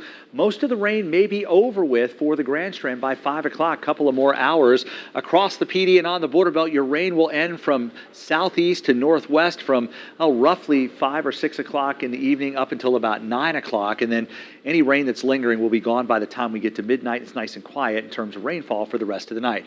Here are the current wind gusts across the area. And you know what? They're really not that bad. That is certainly good news. Right now, winds gusting to 48 in the city of Florence. We've got a wind gust to 39 in Georgetown, 46 in North Myrtle Beach, 45 in Lumberton, and we're still at 46 right now in Laurinburg. Now, the eye has moved inland, and I know a lot of you down on the south end, I had a gentleman email me and say, hey, all clear here, everything's good. Not quite yet, and here's why. Take a look at the buoys just offshore. We've got winds gusting at Edisto to 51 miles per hour, 60 at Capers near shore. These are folks that are on the south and southeast side of the actual eye. So as the system continues to move inland, yes, it's going to start to weaken, but we could still see some pretty substantial wind gusts even along the Grand Strand. We may be hard-pressed now at this point in time to actually see a hurricane-force wind gust, which is great news. But winds gusting in the 60s still a real possibility here as we head through the next couple of hours, not only along the Grand Strand, but it's not completely out of the realm of possibilities inland as well. In fact, I know Alex has some, I want to go over to Alex real quick because I want him to show us some of the peak wind gusts we've had so far in our area. And then Alex, you'll throw it back to me and I'll finish up. All right, yeah, sure. These are from some of the local sites that we've seen across the area. And again, these are just a few. Obviously, there are tons of different sites picking up on some of the wind speeds, but maximum wind gusts around local parts of the PD, the Border Belt, and the Grand Strand as shown here. Spring-Made Pier had the highest one so far at around 60. So that's high-end tropical storm force. And from what we've seen, that's what we're seeing. We're seeing a lot in the way of some of those higher water levels there. Laurinburg, far inland, mind you. 59 miles per hour was the wind gust there. Marion actually, 56 miles per hour. Georgetown, 55. 53 in North Myrtle Beach. And 51 over both Conway and Florence. And again, these are areas that are well enough inland. And I know you've mentioned this earlier before, Ed. This storm had some of these characteristics where the wind field is quite large. Even if it wasn't as strong as when it struck Florida, when you have a wind field this large, it's going to be impactful. And clearly with some of these sites well inland, those numbers verify that. Absolutely. And, one of the things we talked about is this toward landfall wasn't a purely tropical system. It was more of a hybrid, almost extratropical system. And I know that's a bunch of nerdy science stuff, but in the end, it really expanded the wind field and made tropical storm force winds extend far from the center. And thus, we had a strong tropical storm force wind in Laurinburg, rivaling the peak so far at Spring-Made Pier in Myrtle Beach. So the winds may still gust at times around 60 miles per hour for the rest of the afternoon into the early evening. But the deeper we get into the evening or afternoon, the lower those chances will eventually be, especially as we get into the evening. That's what I was trying to say. Into the evening, and those winds will gradually begin to come down as we head through the overnight hours. An isolated gust near 75 miles per hour, still not out of the question, but those chances will be going down simply because Ian will be weakening over land as it does move to the north and west. All right, let's take a tour of the sky cams now. We begin here in Garden City, and it's still just a mess out there. Still some rainfall coming down. The waters are not quite as high as they once were, and all indications are based on the gauges that we've seen and also ground truth reports. People that have had water up to their home are now telling me that the water is slowly but surely receding. And a lot of those folks on the south end of the Grand Strand, from Murrells Inlet to Litchfield to Pawleys Island, have told me that they have not seen the water this high in 20 years. Of course, nothing beats Hurricane Hugo back in 1989, but it's appearing that at least on the south end, the storm surge was greater than what we had with Hurricane Matthew. Maybe that wasn't the case in Myrtle Beach. It fell just short of that, and the primary reason for that is simply because you were closer to the eye wall where the surge was actually higher down on the south end towards Pawleys Island and Litchfield. Not as bad in Myrtle Beach and points north, but still significant coastal flooding. I mean, the Pawleys Island Pier was partially destroyed. The Cherry Grove Pier was partially destroyed. The end of the Cherry Grove Pier, not the Cherry Grove Pier, but the Apache Pier has collapsed. So our piers have taken a beating today because of how incredibly rough the ocean is because of those wind-driven waves from Ian. So there again is Garden City. Let's see if our Murrells Inlet camera is actually working now. I'm sorry, the Myrtle Beach camera. We know Murrells Inlet is not. That's from yesterday. They had to shut the power down to the camera, so we were not able to use that. But there's Myrtle Beach, still frozen. I think that's an old picture as well. So let's go to North Myrtle Beach real quick. And you'll see in North Myrtle Beach that the waves are still quite large. They're still breaking on the beaches, and that one seems to be frozen as well. Our camera network may be frozen right now. We'll see if we can't restart it and get some live pictures for you. All right, we'll send it back to you, Jen and Connor. All right, Ed, thanks so much. And you just heard Ed mention that Apache Pier. So give us an idea, where is that exactly? It's kind of just past Grand Dunes, right when 17 Business and Bypass come together again. It's one of those beaches there, right when you're basically on the really north end, getting out of Myrtle Beach, almost to Briarcliff Acres and North Myrtle. So that really sums it up, because we were talking about how Myrtle Beach in and of itself, because Apache Pier is in Myrtle Beach, like Myrtle Beach had been doing the best, and it was the severe north end where we saw Cherry Grove, and then the south end, Pawleys Island, really the whole range of the beach that we cover in our coverage area had pier damage, and then smack dab in the middle, Myrtle Beach and Apache Pier also getting that damage. And it looks like the end of it, and we're working to get some video and some images for you of that, but from what we saw, it looks like the end of that pier is no longer usable, at least for quite some time. 3 piers and no part of the Grand Strand unscathed. And speaking of Myrtle Beach, ABC 15's Emma Parkhouse has been covering the Myrtle Beach area. Emma, we've been checking in with you, and we've seen when that storm surge was at its worst. What are the levels looking at now? Are they receding? Connor, things are actually picking up a little bit here in Myrtle Beach. That water, like you just said, it's receding a little bit. It's not coming as far up, but it's still moving quickly. You can see it swirling in the sand, but the wind speeds and the rain since the last time we checked in have picked up drastically. I want to take you over here to these palm trees. You can see the wind pushing them through. It's whistling out here. We can hear it through the door when it's shut in the hotel room. And again, the pressure is really hard coming in from the waters. Our ears are popping like we're on an airplane when we're opening those doors. That water, again, the wind picking up, moving. You can't see a lot of the debris that was out there because it's being covered by the water. This rain is coming in sideways. Again, we can hear it whistling through. There's some awnings over here by the pools from this resort where you can see it flapping in the wind by those palm trees. It is definitely resurged in terms of rain and wind out here. It is much more aggressive than when we last checked in with you, probably about 20 or 30 minutes ago. Again, over here by this access dock, you can see how deep that water is. Those wood stokes that you're seeing are what used to be the fencing that separated the dunes and the beach. There is no more dune, there is no more beach. It is now all mushed into one. You can see all of the debris and things there. There's a pile of beach chairs that are there. We've been showing you since earlier this afternoon. There was a boat that we saw coming off the beach and tumbling down as the rain and water were picking up. That was a few hours ago. We showed you that video last time we checked in. We can now no longer see the boat. It's completely gone. We don't know where it went. So it's, again, showing you the strength and the power that these waves are continuing to have as they're coming up onto the shore out here. The visibility is still very dark. The sea mist is still making its way, really contributing to that wind and that rain. It's hitting just a little bit harder.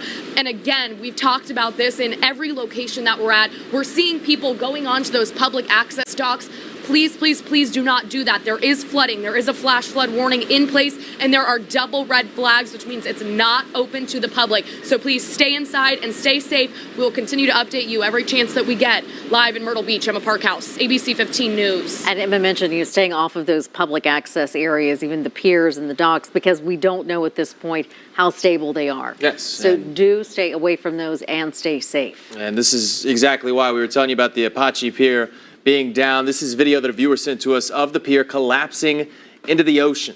And again, this is the third one now because we've already seen parts of Pawleys Island Pier and parts of Cherry Groves Pier go into the ocean as well. I can't tell if we've seen the action happen here in this video or not, but there you go. The end of that pier collapsing into the ocean. Just the strength of those waves, the wind playing a major role in that. Water is, however, beginning to recede at least a bit down on Pawleys Island. Authorities say there is still a great amount of debris blocking the roadway, and they say that this will be an extended cleanup. Causeways will be closed until further notice. And now here's what we're seeing in Surfside Beach, or what we were seeing. This was spotted on Cedar Drive near Pine Street around 8 o'clock. One neighbor says high winds caused that tree to fall onto his neighbor's house. He says it knocked off their gutter, but thankfully everybody is okay. Nobody was injured at that house. We are seeing traffic lights out across our area. Tanya, of course, just showing you that one there on Castlewood Drive in Florence. If there's no signal, lights should be treated as a four-way stop. So if it is flashing red, treat it like a stop sign. Come to a complete stop and then proceed only when it's clear. Flashing yellow allows a driver to continue into the intersection slowly, but certainly use caution in those cases. President Joe Biden is sending federal help if South Carolina needs it. Yesterday, he declared an emergency does exist in the state, and he ordered federal assistance to supplement state, tribal, and local response efforts due to emergency conditions from Hurricane Ian. The president's action authorizes the Department of Homeland Security and FEMA to coordinate all disaster relief efforts, which have the purpose of alleviating the hardship and suffering caused by this emergency. And as the Carolinas get slammed with Ian, Floridians in the hardest hit areas are coming face to face with all the damage that it caused. Morgan Norwood joins us now with the latest. After decimating parts of southwest Florida, Hurricane Ian eyeing a fourth landfall, this time staring down South Carolina's coast, already kicking up rough surf on Tybee Island, Georgia. While the southeast feels the wrath of this storm, Ian's devastation in parts of Florida becoming painfully clear. We started to see the water coming through the windows. I would say it'd take a few days to get everything clean. Across the state, hundreds of water rescues. 25 helicopters, 25 boats, and over 1,200 of what we call high water vehicles that can really get into those remote areas through water to help rescue people. And watch as crews pulled this man from piles of rubble and debris in Fort Myers. His wife still missing. In Naples, the power of water on full display. Further inland, a flooding catastrophe, water swallowing homes and businesses in Orlando's Orange County. I just want the people of Florida to know we see what you're going through and we're with you. We're going to do everything we can for you. As Florida races to recover, 1,000 FEMA personnel deployed, supplying millions of liters of water, meals, and hundreds of generators. There's a lot of people that are going to need a lot of help. FEMA has individual assistance for this community, which is important, but they're only allowed to do certain things. So we really want to enlist the help of the private sector to be able to help us and help people get back on their feet. Venice, Florida hit incredibly hard. A transformer blew here at this mobile home community, bursting into flames. These homes right behind me burning to the ground. Still, 2 million people across the state of Florida without power. I'm Morgan Norwood, ABC News, Venice, Florida. All right, now we're going to take a look at the power outage maps. Again, we've been seeing thousands of Carolinians without power. This is Santee Cooper that we're taking a look at right now, and I believe, now over 150 customers on the Grand Strand without power with Santee Cooper. And Duke Energy, though, has been the one we've been following the most. That was thousands of people. And in Horry County, it's not too bad right now. It's at 912, but in Florence is where we've seen it be the worst, over 5,000. But Jen, you're actually saying it's getting better. It is actually. We're just over, 3,600 now. Yeah. But again, we are seeing some power outages in some major areas of concern. Where Tanya was at Cashua Drive, you have power outages to some of the lights there, the traffic lights. So do make sure that you are heeding caution to that as well. 93 active outages right now in Marion, and they have 2,400 customers without it, and also close to 2,000 in Dillon currently without power. Moving over to Darlington, just almost 700 at this hour, but those numbers are starting to improve at least slightly.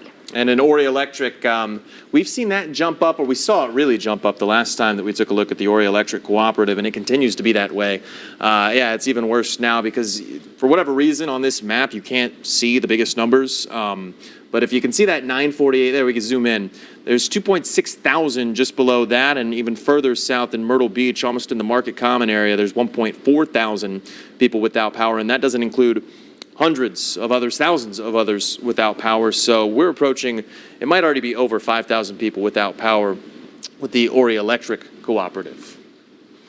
ABC 50's Jenna Horazo joins us on the phone. She and Brandon Dunn are down in the Pawleys Island area today. So, Jenna, just over the past, it's probably been about 30 or 45 minutes since we checked in with you. What are the conditions like there? Are you seeing any of the storm water? Are you seeing it recede any at this point? Yeah, Jen, so right now the flooding has gone down drastically. Some of the roads, the flooding's receding, and we're actually able to walk through them now. Before, the water was up to our shins, but now it's about to our ankles. There's a bunch of debris in the streets. There's sticks, trees, tree branches, wood, garbage in the streets, and the rain has gone down to a sprinkle now. Earlier, it was coming down pretty hard sideways.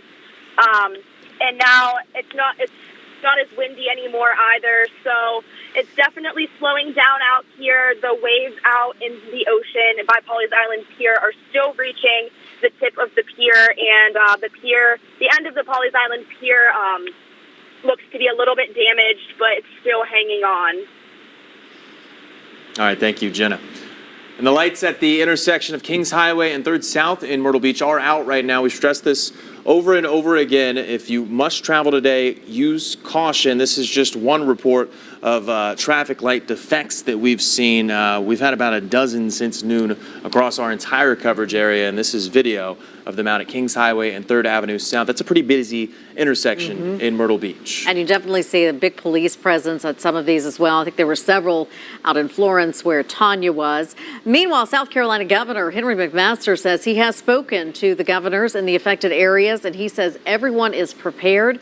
McMaster says President Biden has promised to help the state with whatever it needs. And while no deaths, thankfully, have been reported in South Carolina, we hope that number stands. McMaster says residents do need to be smart while trying to get through this storm. When the storm seems to be receding in certain parts of the state and is moving on to others at hurricane speeds, this is when people normally get careless, get hurt, and unfortunately often lose their lives. So don't forget that human error is the deadliest thing that we have. Misjudgments, miscalculations. And so far, there are more than 69,000 outages in the entire state. We just broke down the numbers in our coverage area, but the whole state's going through this. And honestly, that was the report at about, I think it was 1 o'clock or maybe 12:45 when we got that number from officials. So likely to have increased since then. That's what they said. That was just the beginning of the storm. It hadn't even made landfall yet. So things were just going to get worse. And as the officials say, there are more than 200 knocked down trees across the state. And at last check, we had over 3 dozen since noon in our area that were at least down at some point. Hopefully some of those have been picked up by now. But we've seen trees down. The good news is that we haven't seen as many wrecks as you might fear. The only one with injuries that we've seen in the last 2 hours was in Darlington County at Swift Creek Road and Stony Brook Drive. And of course, it's so dangerous right now. So hopefully that means a lot of people are out there using caution. Or staying they're not off the out roads. there. Exactly. Yeah, they're We hope using that. caution if they're out there, but they're not out there at all. So that is good news right now because it really can get so bad. And we want to remind you as well, if you have the ability to send us images or video from what you riding out the storm looks like, or if there's damage in your neighborhood that you can safely document for us, send that to us. Go to our website at WPDE.com, click on the Chime In tab. It is so easy. It allows us to also share with your neighbors what's going on in your neighborhood so folks don't have to get out and explore. We are still getting video from parts of Florida where Ian first made landfall earlier this week. This video is from Fort Myers, and it is one of the hardest hit areas. The area has been devastated by flooding, thousands losing their homes, millions now without power across the Sunshine State. President Biden has vowed to help that state any way he can. And we want to take a quick break right now. We will be right back with you in just a moment. We are your neighbors. We share a pew. Our children play together. We are friends. We are family. We are the nurse who holds your hand, the doctor who delivers, the surgeon who eases the pain, and the therapist who gets you on your feet. We are CMC, and together we create happier, healthier lives.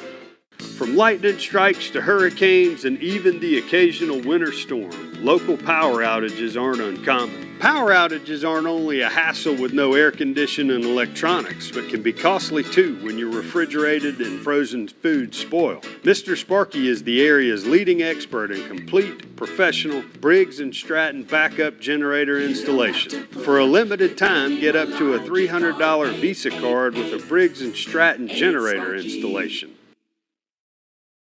All right, ABC 15's Amanda Kenseth is live in Surfside Beach now. We've seen trees down. We've seen unusual flooding. Amanda, is that water receding as you're now out there by the coast? Yeah, we finally made it to our destination hours ago. We ran into a lot of flooding, a lot of trees down, and we're finally back here at the ocean. And take a look, the water is starting to recede, but with it, well, it took a lot of the dunes. So you can see down here, on the sandy area, you see all those sticks sticking up. Well, if you remember earlier, if you were with us hours ago, that was all fencing and the green dunes that were right here in Surfside. So it looks like those have been washed out, which we know has been happening up and down Surfside because Ocean Drive is, Ocean Boulevard is flooded, and that water has been coming up and going over the roadways. A huge chunk of Ocean Boulevard and a huge chunk of Surfside is flooded. The water coming in everywhere is kind of been astonishing because we're not used to quite that much here in Surfside. And I'll be honest, I'm bummed to see how much of the dunes are gone.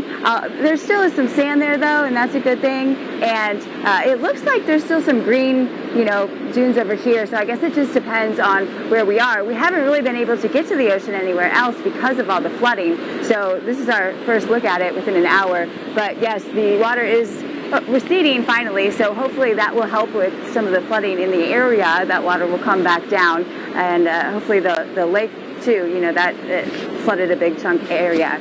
And again, roads are closed here as well because of trees. I mean, huge trees here in Surfside, and a lot of those, there'll be a full tree down all the way across the roadway. In fact, my husband sent me a message, a tree fell on my car too. So yeah, they are kind of going down everywhere with all the wind. And I thought for a minute the wind had died down a little bit, but I don't think so, not quite yet. I mean, maybe a little bit, but still getting those gusts, maybe just not quite as often. But now that we are close to the shore, obviously the wind picks up a lot when you're closer to shore. I don't see any palmetto trees down right here in this area. But again, it's those big, deciduous, large pine trees and everything else that have been going down throughout the town. So we'll just keep an eye. We're checking in with people, seeing how they're doing. I know some people in Surfside have been without power for a while. Others have had it all day. So it kind of depends on where you are, what exactly is happening. First of all, we are so sorry to hear about your car. I hope everything else in your family is okay, Amanda, and that you guys continue to stay safe out there. Yeah, so unfortunately, those fallen trees that Amanda's dealing with, a lot of people dealing with them, a bunch of flooded roads and fallen trees, floating sections of piers, Crews responding to critical incidents. This is the Horry County Police Department. They're urging people do not go outside. And if you haven't been outside, this is why you don't want to be there right now. You can see all the things they're dealing with right now, and you don't want to be one of the people caught up in this. And we also want to show you some of this video sent in to us from Pawleys Island. You can see someone literally having to wade through, and wait for it, kayak through their home. That is not something you want to have to deal with. I hope this is their downstairs. That's their house is on pilings. I'm hoping they're trying to have some fun in the storm. This is not out of necessity. Yes, because that's what we're hoping for here. Okay, there you go. Send us your pictures via chime in to WPDE.com. And now this was taken from our Garden City sky camera earlier today. What we're going to show you, we've seen heavy wind and flooding in the area for most of the day. It started early, and you can expect those winds to pick up now that the hurricane has made landfall, as if poor sky camera wasn't dealing with enough out there. Right, it's now having to deal with this as well. But also, we're hoping that within the next hour or so that we will see a major drop in significance in some of that storm surge, and we will see that start to recede. I know Ed's keeping an eye on a lot of different factors and how it's impacting people here along our coastline, and we're going to check in with him for you in just a few minutes. We're just giving him a little bit more time to gather some more data for you, but we do have new pictures coming in from North Myrtle Beach Fire and Rescue.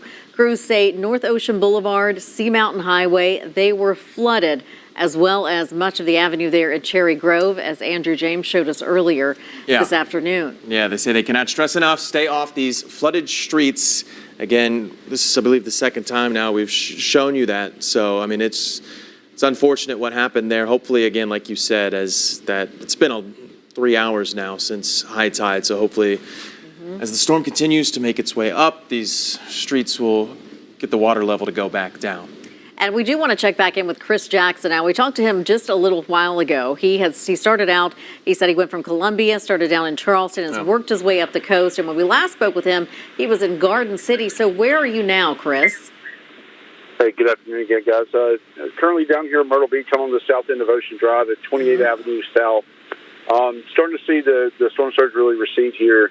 I noticed over here toward the Springmaid, the entrance to the Springmaid Resort there was still flooded, but saw the pier was still intact, and you can definitely see the debris from my shot here that's littering the roadway as the water's starting to recede here.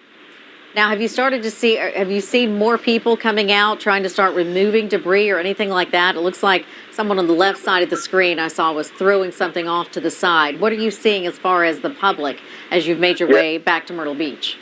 Yeah, that's a good question. Actually, some of these hotels I've passed here on Ocean Boulevard, it looks like they have dewatering pumps going, trying to get some of the water maybe out of their ground floor.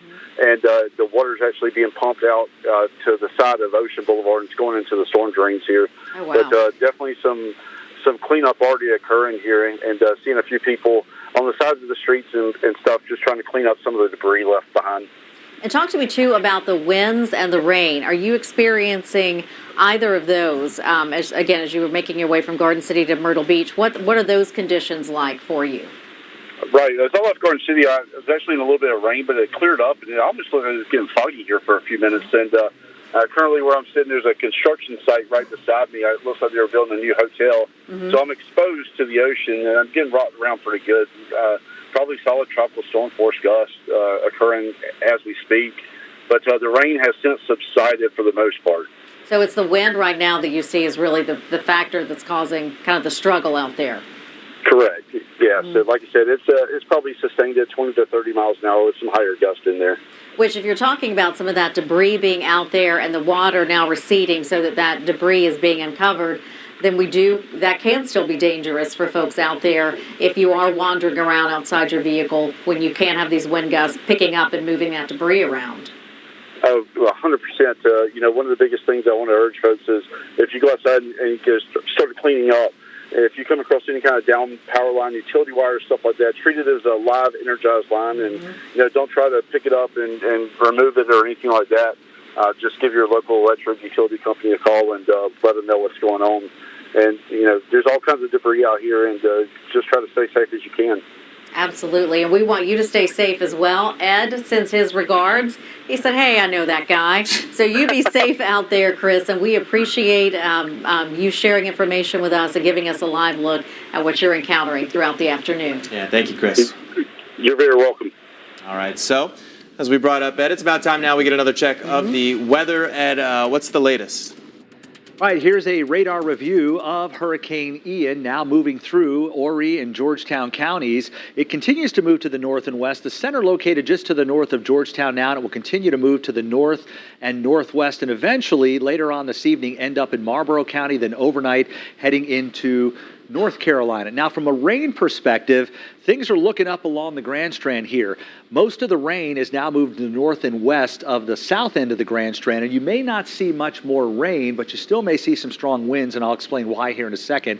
But the rain that's over the rest of the area will continue to move to the north and west. And for those of you inland, you still got quite a few hours to go before the rain is actually going to end. But you'll notice here for the Grand Strand, just some light rain out there from Pawleys Island to Murrells Inlet and Myrtle Beach. You get north of there, rain is heavier, and even a few thunderstorms here out near Little River, and of course up toward North Myrtle Beach, over toward Longs and Loris. This activity is all moving to the north and west. We've got some pretty heavy rain in Aner as well. As you head back across the PD, you'll notice here that we've got now some moderate to heavy rain from Florence over to Marion and Mullins. The rain is lighter right now in Hartsville. And as you head up on the border belt, some moderate, occasionally heavy rainfall from Bennettsville over toward Lumberton and down toward Dillon as well. Wanted to let you know that the tornado watch that was in effect for Horry and Marion counties has been canceled. It still continues for Columbus and Robeson counties, but that's some good news. We're seeing at least the tornado threat being reduced across our area, so much so that the watch has been canceled in South Carolina. And I'm assuming that the watch in North Carolina, at least for Robeson and Scotland counties, probably will be removed here fairly soon as well, especially as the storm goes farther to the north and the instability and the risk for rotating storms gets pushed to the northeast as well.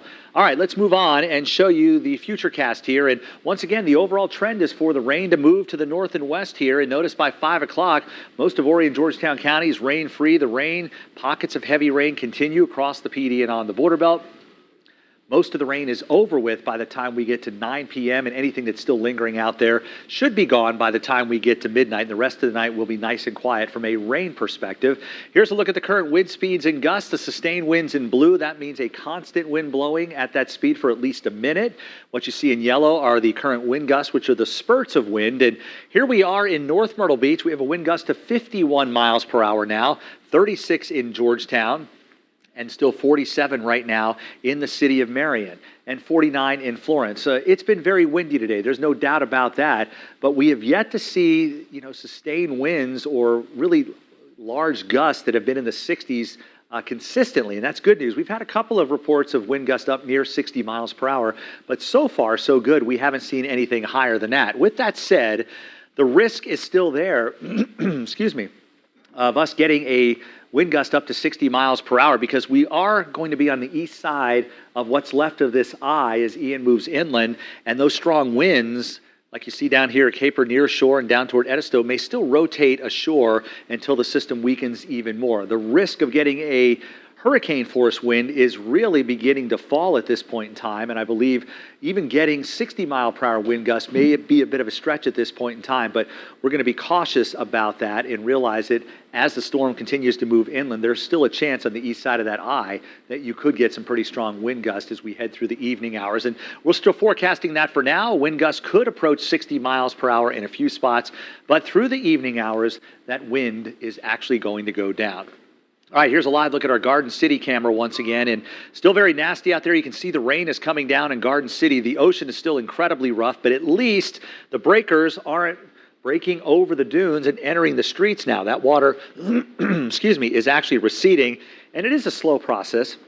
You still have a lot of wave action out there, so the water naturally wants to be pushed to shore, and that's kind of countering the tide going out. It's just a very slow process, but gradually that tide will continue to go out. At least you can actually see just a little bit of beach here. Let's head up to North Myrtle Beach and check out that beach as well, and it's a little harder to see here, and I think that camera looks to be frozen at this point in time. Well, it is what it is. This is what happens in hurricanes. sometimes equipment fails, right? And that's at least what looks to have happened here in North Myrtle Beach. All right, real quickly, I want to address the storm surge. It has been a significant storm surge, no doubt about that. 4 to 7 feet. And in Myrtle Beach, it's the third highest storm surge behind Hugo and Matthew. Now, that's in Myrtle Beach. You were farther from the eye of Hurricane Ian. Down in the south end, Murrells Inlet, Litchfield, and Pawleys Island, certainly closer to the eye where the storm surge was higher, and by all accounts, ground truth data suggests that the storm surge there was higher than it was in Hurricane Matthew. People are telling me that they haven't seen water that high in more than 20 years. You probably have to go all the way back to Hurricane Hugo to see water as high as it got today on the south end of the Strand. And there's been some significant damage done on the south end of the Strand because of how destructive the ocean water is. I've gotten quite a few videos of water in the first floor of homes and cars that are in the salt water. So there's going to be a lot to be done here to assess just exactly what kind of damage has been done on the south end because of the storm surge here. At 11:30 tonight, that's our next high tide. That is not going to be a concern. The wind will actually be offshore at that point in time. The ocean will be settling down. Ian is weakening, so don't worry about tonight's 11:30 tide. It will be closer to normal than anything else, so that is certainly good news. All right, we'll continue to assess the situation and have another update for you coming up shortly. Right now, we'll toss it back to Connor and Jen. All right, thank you, Ed. And we have more video now from our crews in Pawleys Island, parts of the pier collapsing earlier, and waves continue to crash into what's left of that structure. Officials closed the Pawleys Island Causeway earlier today. And to the PD now, where we find ABC 15's Tanya Brown. She joins us live again from Florence. And when we last checked in with you, Tanya, you were at a traffic situation. Looks like you've moved locations. Or is there damage where you are now? Hi, Jennifer, guys. We are here on South Homestead Drive, just not too far from downtown Florence. I told you at our last hit that there was a home where a tree collapsed on the side of it, and this is the home right here on South Homestead Drive. As you can see, this big tree fell on top of the house. The good news is that it did not fall through, and the homeowners are very, very thankful that that didn't happen. Joining me live right now is Hunter Kurt. Hunter, you said that you were in the house, and kind of tell us what happened. We were just sitting there. The kids were playing on their iPads and stuff, just waiting out the weather. And then all of a sudden, we heard a loud crash. And as soon as it hit, I knew it was a tree. And we both came running out, noticed the limb on the front side of the house. And then I decided to come around the back, and that's when I noticed this just devastation. It's horrible. Whatever. It happens. Your relative actually, alerted me to the situation, and she says, please go over there and check and make sure everything's okay. I said, you know what, I'm right around the corner, and I will do that. And when I saw you, and you appeared to be smiling and dressed in your... It happens. We understand. That's why, you pay insurance for situations like this. You always got to be prepared. Hope for the best, prepare for the worst. And today, like I said, it could have been better. It could have came through the roof. But we got the kids out of the house, took them over to their grandmother's house to let them hang out there because they were nervous. They didn't know what was going on. They were scared sitting there. So. And you told me, you said that you expected it because you can see where it just was like partially uprooted. And it's a really big tree, but you expected it to fall? Correct. We were just watching the trees once the wind started to hit. It rained for a solid hour and a half, 2 hours. The ground got moist. And then you could just see the trees swaying, and I looked at the girlfriend, Renee, and she said, yeah, it's probably going to happen because we had one fall down on the neighbor's house last year during the same type of storm. So, yeah, well, you've got 1, 2, 3, 4, 5, 6, 7, 8, 9 more trees. Have you seen those swaying? Are you concerned about those? Yeah, we are. It could possibly happen, but they said the brunt of it is behind us. So hopefully it stays like this for the rest of the day and doesn't have any of those. Well, here comes another one. Just one of those good whipping winds. Yeah. So. You also said that your loved ones were going to come over as soon as things kind of calm down to help you clean this up. Correct. We've got family members with chainsaws lined up. My brother's a lineman, so he's going to come over tomorrow once it clears up and help us get all this cleaned up real fast. So. Thank you, Hunter Kurt. We'll let you go back inside with your family, and thank you for allowing us to come in your backyard. He is just very thankful. As you can see, he was laughing a little bit, but that's just his thankfulness that it wasn't as bad as it was. He is concerned about the other trees, but he's hoping that the worst for his part of the county is over for now. For now, I am live on South Homestead Drive in Florence. Back to you in the studio. Thank you so much, Tanya, and certainly we're going to have our thoughts for that family having to deal with that damage. Yeah. But as you just saw there, thankfully they are happy, they are healthy, and they have help on the way. That's been the best thing so far, from Georgetown to Florence, Surfside Beach. We've seen a couple instances now where homes have fallen, or trees have fallen into homes, but no injuries from any of those incidents that we've seen so far. So that's absolutely the best news possible there. We hope that continues as well. Now, I do think we want to head back out to Myrtle Beach and check in with ABC 15's Emma Parkhouse, where we understand the winds are really starting to pick up in that part of our area. Emma. Jen, it's insane out here in terms of the wind. We have an entire building at the Carolinian Beach Resort blocking us right now while our chief photographer and I were walking down here. We had to stop and really hunker down to even make that distance to this hotel. We're in between, like I said, the Carolinian Beach Resort and the Palms Resort.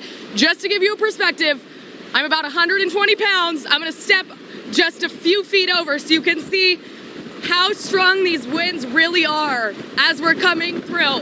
That's just a few feet from where I was standing.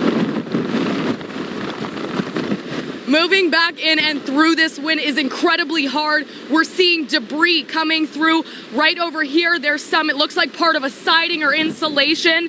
Moving over by the Palms Resort, you can see more of those sidings and those debris. You see other people out here, they're trying to struggle and walk through as well. If you do not have to be out here, please do not do so. I wish we could show you. We're right by a public beach access point right now.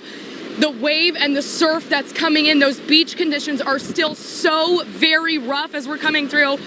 Our chief photographer, Josh Davis, is gonna come around and try and give you guys a visual there. The wind is absolutely rough. You can see the water rippling and pattering through right here. You can see as it's gusting up those palm trees, really taking the brunt of this wind here. They are absolutely moving and going. You can hear it wisping off the sides of the building. We have not seen many cars driving out here, so stay off those roads. Again, these are very unsafe conditions. We are trying to keep everybody safe. Like we said, there's siding and much more on the ground as the wind is pummeling through. The waves are continuing to remain large at this time. We're gonna get some extra videos so we can show you guys some more areas at a safer location. For now, live in Myrtle Beach, Emma Parkhouse, ABC 15 News. Okay, get someplace safe, get out of that wind tunnel. So we were just talking to our meteorologist as we were watching Emma's live shot there, and Ed says it looks like wind gusts there, 50 to 55 mile per hour. But then when you talk about the tunnel being in between those two buildings, that's where it really can get dangerous, because as you saw Emma there. Saw Emma struggle. You saw palm trees struggling. Exactly. So that's also something to keep in mind. And the other part about it, we were talking about with our friend Chris earlier as he was driving around. When you do start to see the water recede and the winds are still really hazardous, like getting those wind gusts up to 50 mile per hour, that's where you really get into some dangerous situations with the debris blowing around. And we have seen in past storms people being injured after the storm because of those types of situations. Absolutely. So that's kind of the story right now in Myrtle Beach. Earlier, it was the water and the storm surge. Now it's the wind. Right now, we're going to go to social media. We're going to show you that water, what it looked like. This was Emma a little over an hour ago now. You see, this was when the dunes kind of just got swept away by that storm surge. You see it's receded since then, but that's what we were dealing with not too long ago.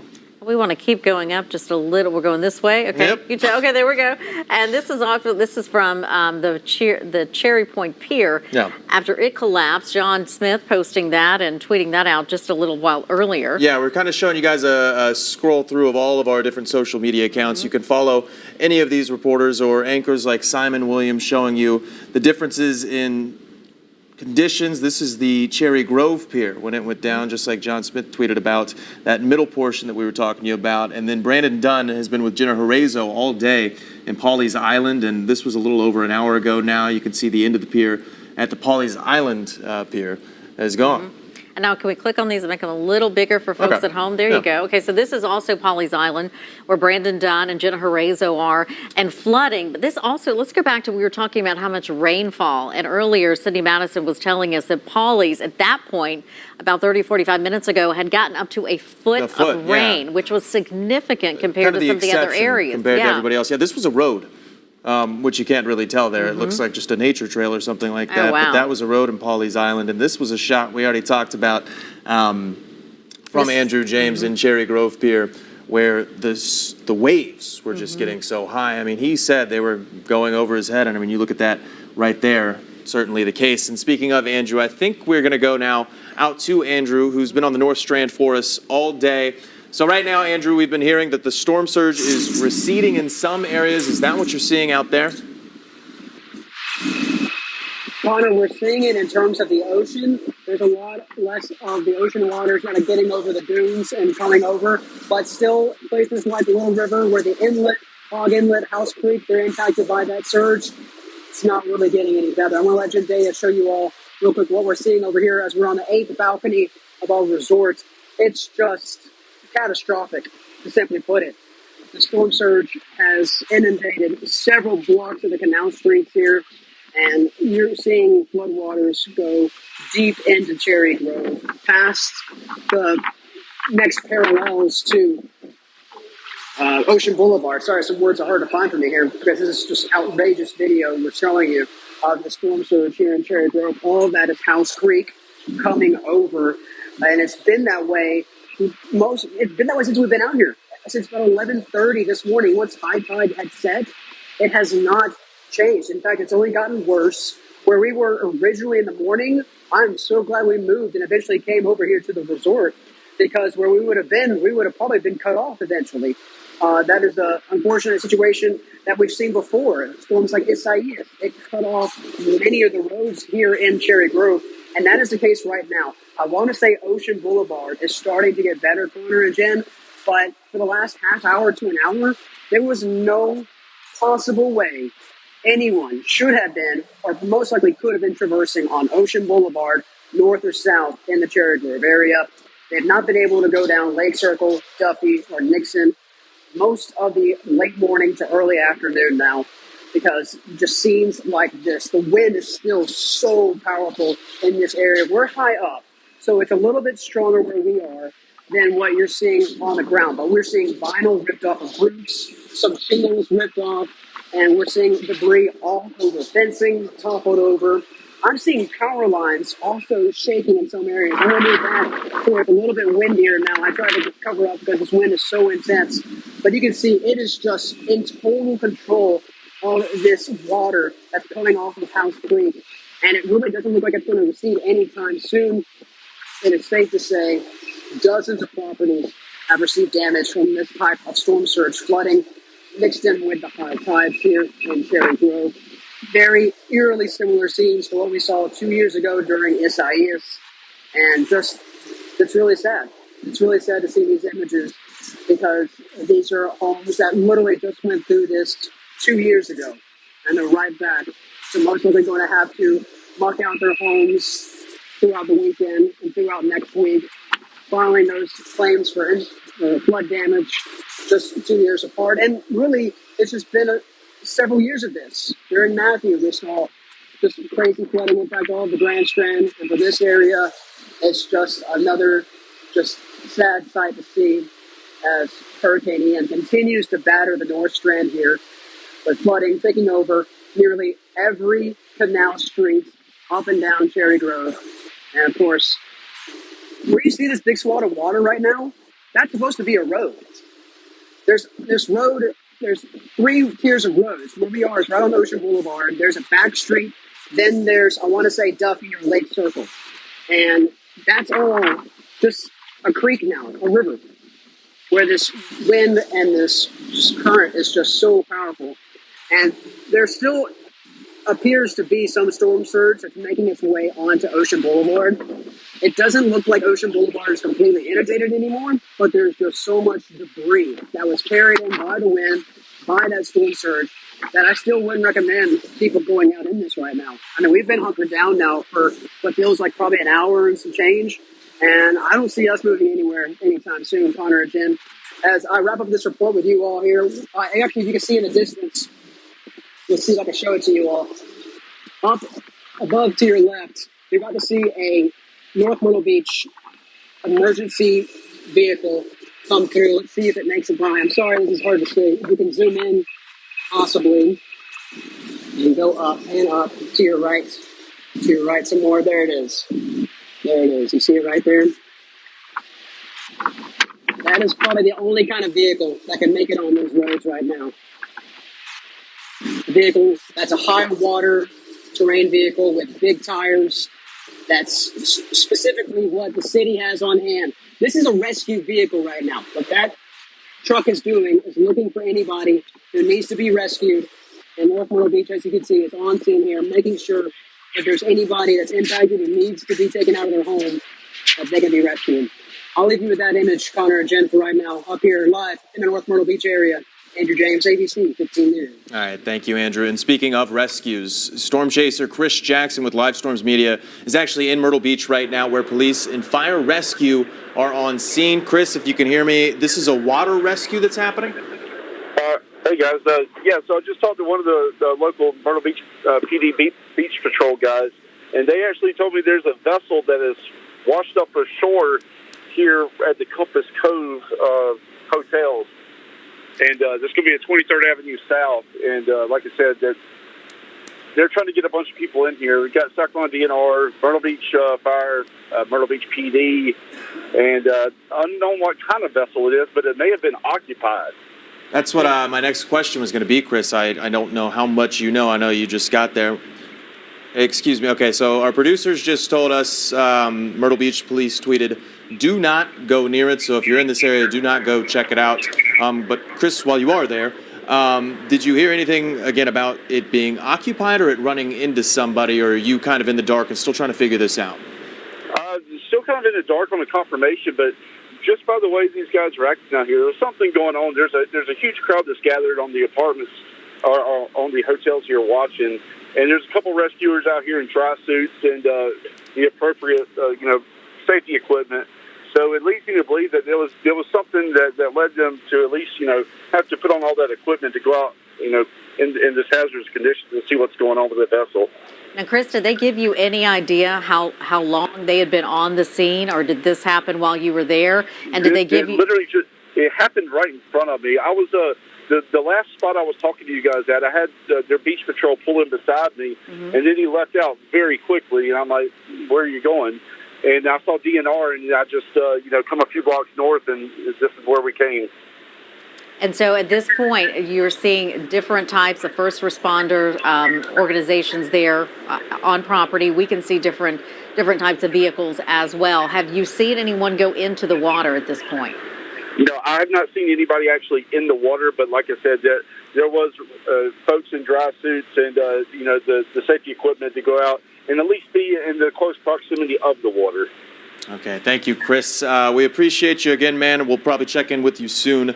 If you're just joining us here, Chris Jackson saying that he spoke with somebody out there that said a vessel came ashore, and all we know right now is that they're urging people not to be on scene, but DNR, Myrtle Beach Police, Myrtle Beach Fire, multiple agencies responding to this scene. We'll continue to check back in on this. Well, we are seeing some vehicles starting to move now out of that scene. So, yeah, we will check back in with Chris in just a bit, and we obviously are keeping a check with our first responders today as well, not only over situations like that, but also just advising folks how to be safe and what areas to avoid. And this is one of the reasons that they really want you to stay off the roads. Santee Cooper Cruz tweeted out just a while ago, maybe within the last 20 or 30 minutes, that some areas were safe for them to get out and start working. And this is one of those areas. But seeing these power lines down and these poles snapped, this is where, just for the average public, you can get into some really dangerous situations. Yeah, I mean, this is terrifying to look at. This is 52nd Avenue and Kings Highway in Myrtle Beach. The good news,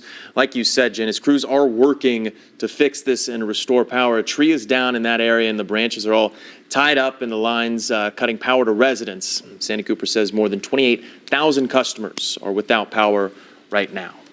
And we want to give you a live look out over Georgetown right now. We've been checking back in and giving you kind of some comparison images throughout the day of what the situation looks like as it has gotten worse, and hopefully in some cases it is starting to get much better. But the live shot that you see here, this is from the South Carolina Maritime Museum. On your right, that's what it looks like at 9 this morning. On your left, that of course is a live look at what you could expect. I think our Georgetown sky camera got off the lightest of all the sky cameras because the other ones were getting destroyed. I think so, and not able to work. But Georgetown's been hanging in there. I think we got lucky with the spot on that one because Georgetown does have a lot of damage, though. So this is where Scott Eisenberg at our Sinclair sister station from Charleston is. He's been in Georgetown all day, so he's going to show us what the Harbor Walk is looking like. Hello from what usually is the Harbor Walk in Georgetown. If you turn around, Front Street behind me, but look at Harbor Walk. I have not seen it this high. I just spoke to a police officer. He said he's seen it this high one time ever. It really is. I mean, this is the kind of the park area, the park bench area. That's completely covered. I think you can kind of see good perspective by looking at those benches. I mean, those benches are usually on the ground. They are literally now, you'd be sitting in the water and then go out. That's the nice walkway where they have all the restaurants and the bars right along here. The Sandpit River has literally come up all the way over. You can't even see any of the wood that you would typically walk on. Now, the boats don't seem to be rocking and rolling too much that are out there, but I'm not even going to go out there to find out if there's anybody on those boats. Sometimes people live on the boats and they're on them through these storms. But right now, this water is astronomically high. And what scares me, if you come over here, is that all of these places are right on the street at water level. The problem with those is if the water comes in the back door, they can be in a bad situation. I mean, you could see Front Street down that way is completely flooded. Natalie, let's walk over this way. I mean, Front Street is completely flooded, and I think they're used to kind of getting water in the front. It's now in the back, though. That's where it could really hurt these places, because that back facing the Harbor Walk is pretty deep. I'm not going to go in there and check how deep it is, but it certainly is pretty deep. For now in Georgetown, I'm Scott Eisberg. I'll send it back to you. All right, thank you so much, Scott. And we also want to check in now with ABC's Elwyn Lopez. She gives us an idea of some conditions being seen in Charleston. That's such your words. I'm so sorry. Ian roaring ashore for the last time and making landfall here in South Carolina. The last time that a hurricane made landfall here in South Carolina was in 2016 with Hurricane Matthew, and that produced a significant flooding event. So that is why a lot of people here, even though no evacuation orders were made, a lot of people decided to leave. We were coming down I-26 yesterday, saw that a lot of people were heading out of Charleston as we were heading in, and especially people that live in low-lying areas that are prone to flooding. They just didn't want to take any chances, especially after seeing what happened in Florida. They just wanted to get out of Ian's path, and you can understand why. Now, the main concern here, of course, flash flooding and the potential for life-threatening storm surge. We know that a lot of the threat has moved toward the north, but listen, this is something that the South Carolina governor says we're not out of the woods yet. It is not as bad as they expected it to be, but right now officials are asking people to hunker down and stay put, and if you do live in an area, low-lying area, to seek higher ground. Elwyn Lopez, ABC News, Charleston, South Carolina. And now look at this. A viewer tells us a home is engulfed in flames across the Marsh Walk. You see that there, the smoke pummeling there. This is from the Pelican Inn on Polly's Island. We're working to get more information about this fire. We got this photo from Wendy Grooms again. And actually, the graphic here at the very top, takes it away, yeah. That's actually where the majority of the smoke is in the picture, and it's just hard for us to line it up for you to see. But under that, there is tons and tons of smoke. Yeah. So we are working to find out exactly what happened there. And businesses were prepared for the storm. As our crews are out today, they noticed several with sandbags at the doors trying to keep that water out. Roads have been pretty quiet throughout the day as Ian has moved through again. We stressed that throughout the show. We probably said it more than anything. Don't drive if you don't have to. And thankfully, I noticed that even on my way into work this morning on 501. Typically, it's a nightmare any time of the day. But it was pretty open, so that was encouraging to see. I did see some folks at Home Depot or Lowe's on my way in. Yeah. And I'm assuming also just working to get some last minute things to stay anything really you can. safe today.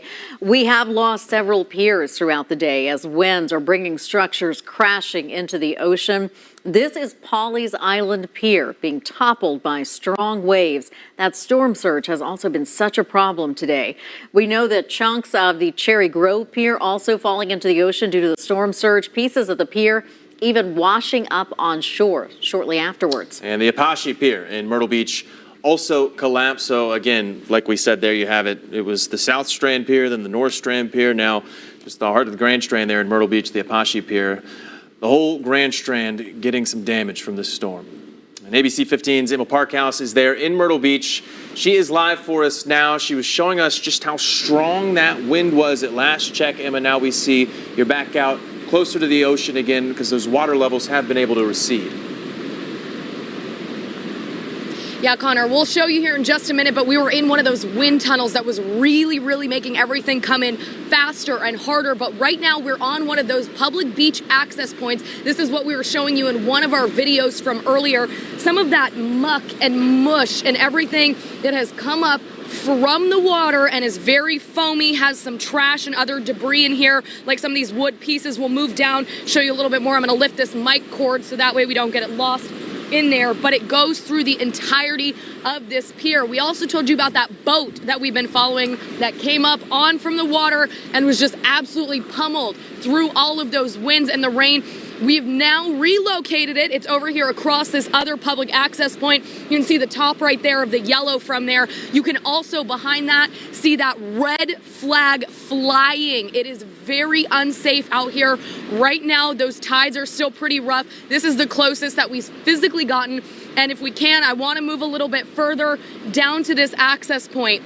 There are about 4 or 5 steps typically at the bottom of this. It is now completely covered by sand erosion. You cannot get there from here. I can only see about the first step. The rest of it, the dunes are gone. The beach is gone. This is all re-erosion. You can move right over here and see some of that debris from the fencing. You can see the chairs. Another one of those wind gusts right now as we're wiping off the camera. You can feel it coming through here. And again, those tunnels of wind are still coming in between. There's hotel after hotel, but being in those little blockages are what's really causing that wind to come through in a more violent and stronger way. Again, we're tracking the beach conditions. The tide is still very, very strong. It's still rolling in. You can see how big those waves are. Very low visibility. We cannot see much further than this. Over here to the left is the direction of the sky wheel and the pier. You can only see little parts of that. Now, we're going to work and try and learn some more conditions on the pier that way. We've already lost 3 of them, or had 3 that have been damaged during Hurricane Ian with all of this hitting today. So we want to see how that pier is standing up here in Myrtle Beach. Again, we'll get you more updates and more video as we can. For now, live in Myrtle Beach, Emma Parkhouse, ABC 15 News. All right, thank you, Emma. So Emma found where the boat that they were watching went, but now we go to another boat that just washed ashore near William Street. This is what Chris Jackson was just telling us about. This is a picture here. Myrtle Beach Police again warning everybody, do not go near this boat. They say it's extremely dangerous, but we do now know, police say no one was aboard. So that is the good news, because at the moment we feared that something might have happened. So this could have very well just been one that was at someone's pier. Yes. We talked about that some of our field crews have not only seen portions of those large public piers, but they've also seen people losing their docks and their piers to their personal homes. They've seen some of those wash out today, so I'm sure that that picture will form a little more clearly once the waters recede and we are able to do an assessment. People are able to see exactly what was damaged. Absolutely. That is a very large boat, though, to wash ashore. So again, do not go near that. Now to Garden City, where a viewer sent us this video. This is a 600 block of South Waccamaw Drive. The winds, the rain still really picking up in this area. And again, this is right there in Garden City. ABC 15's Amanda Kinsett joins us now. She is live in Surfside with a look at conditions there. So are you starting to see them improve or still deteriorate there, Amanda? I tell you what, just in the last, 20, 30 minutes that we were on last year out of the ocean, it has died down a little bit. The sound of the ocean is less, and the waves are smaller than they were before. And from this morning, there was a large wind, and the waves were huge and, pointing this way. Well, now they've transitioned, and they're coming more towards the beach, but the sound is slower, the waves don't look as high, so it seems to be relaxing a little bit. The wind gusts are getting further and further apart, and it doesn't seem to be as strong. There are people out on the beach, and that is something that I would recommend because, the tide is going out now, and whenever the tide's going out, that can, cause a little rip and pull you back in. So, I know.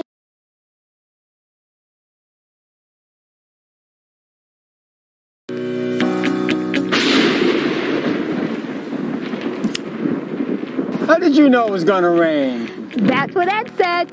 Find out what Ed says. Weeknights on ABC 15 News.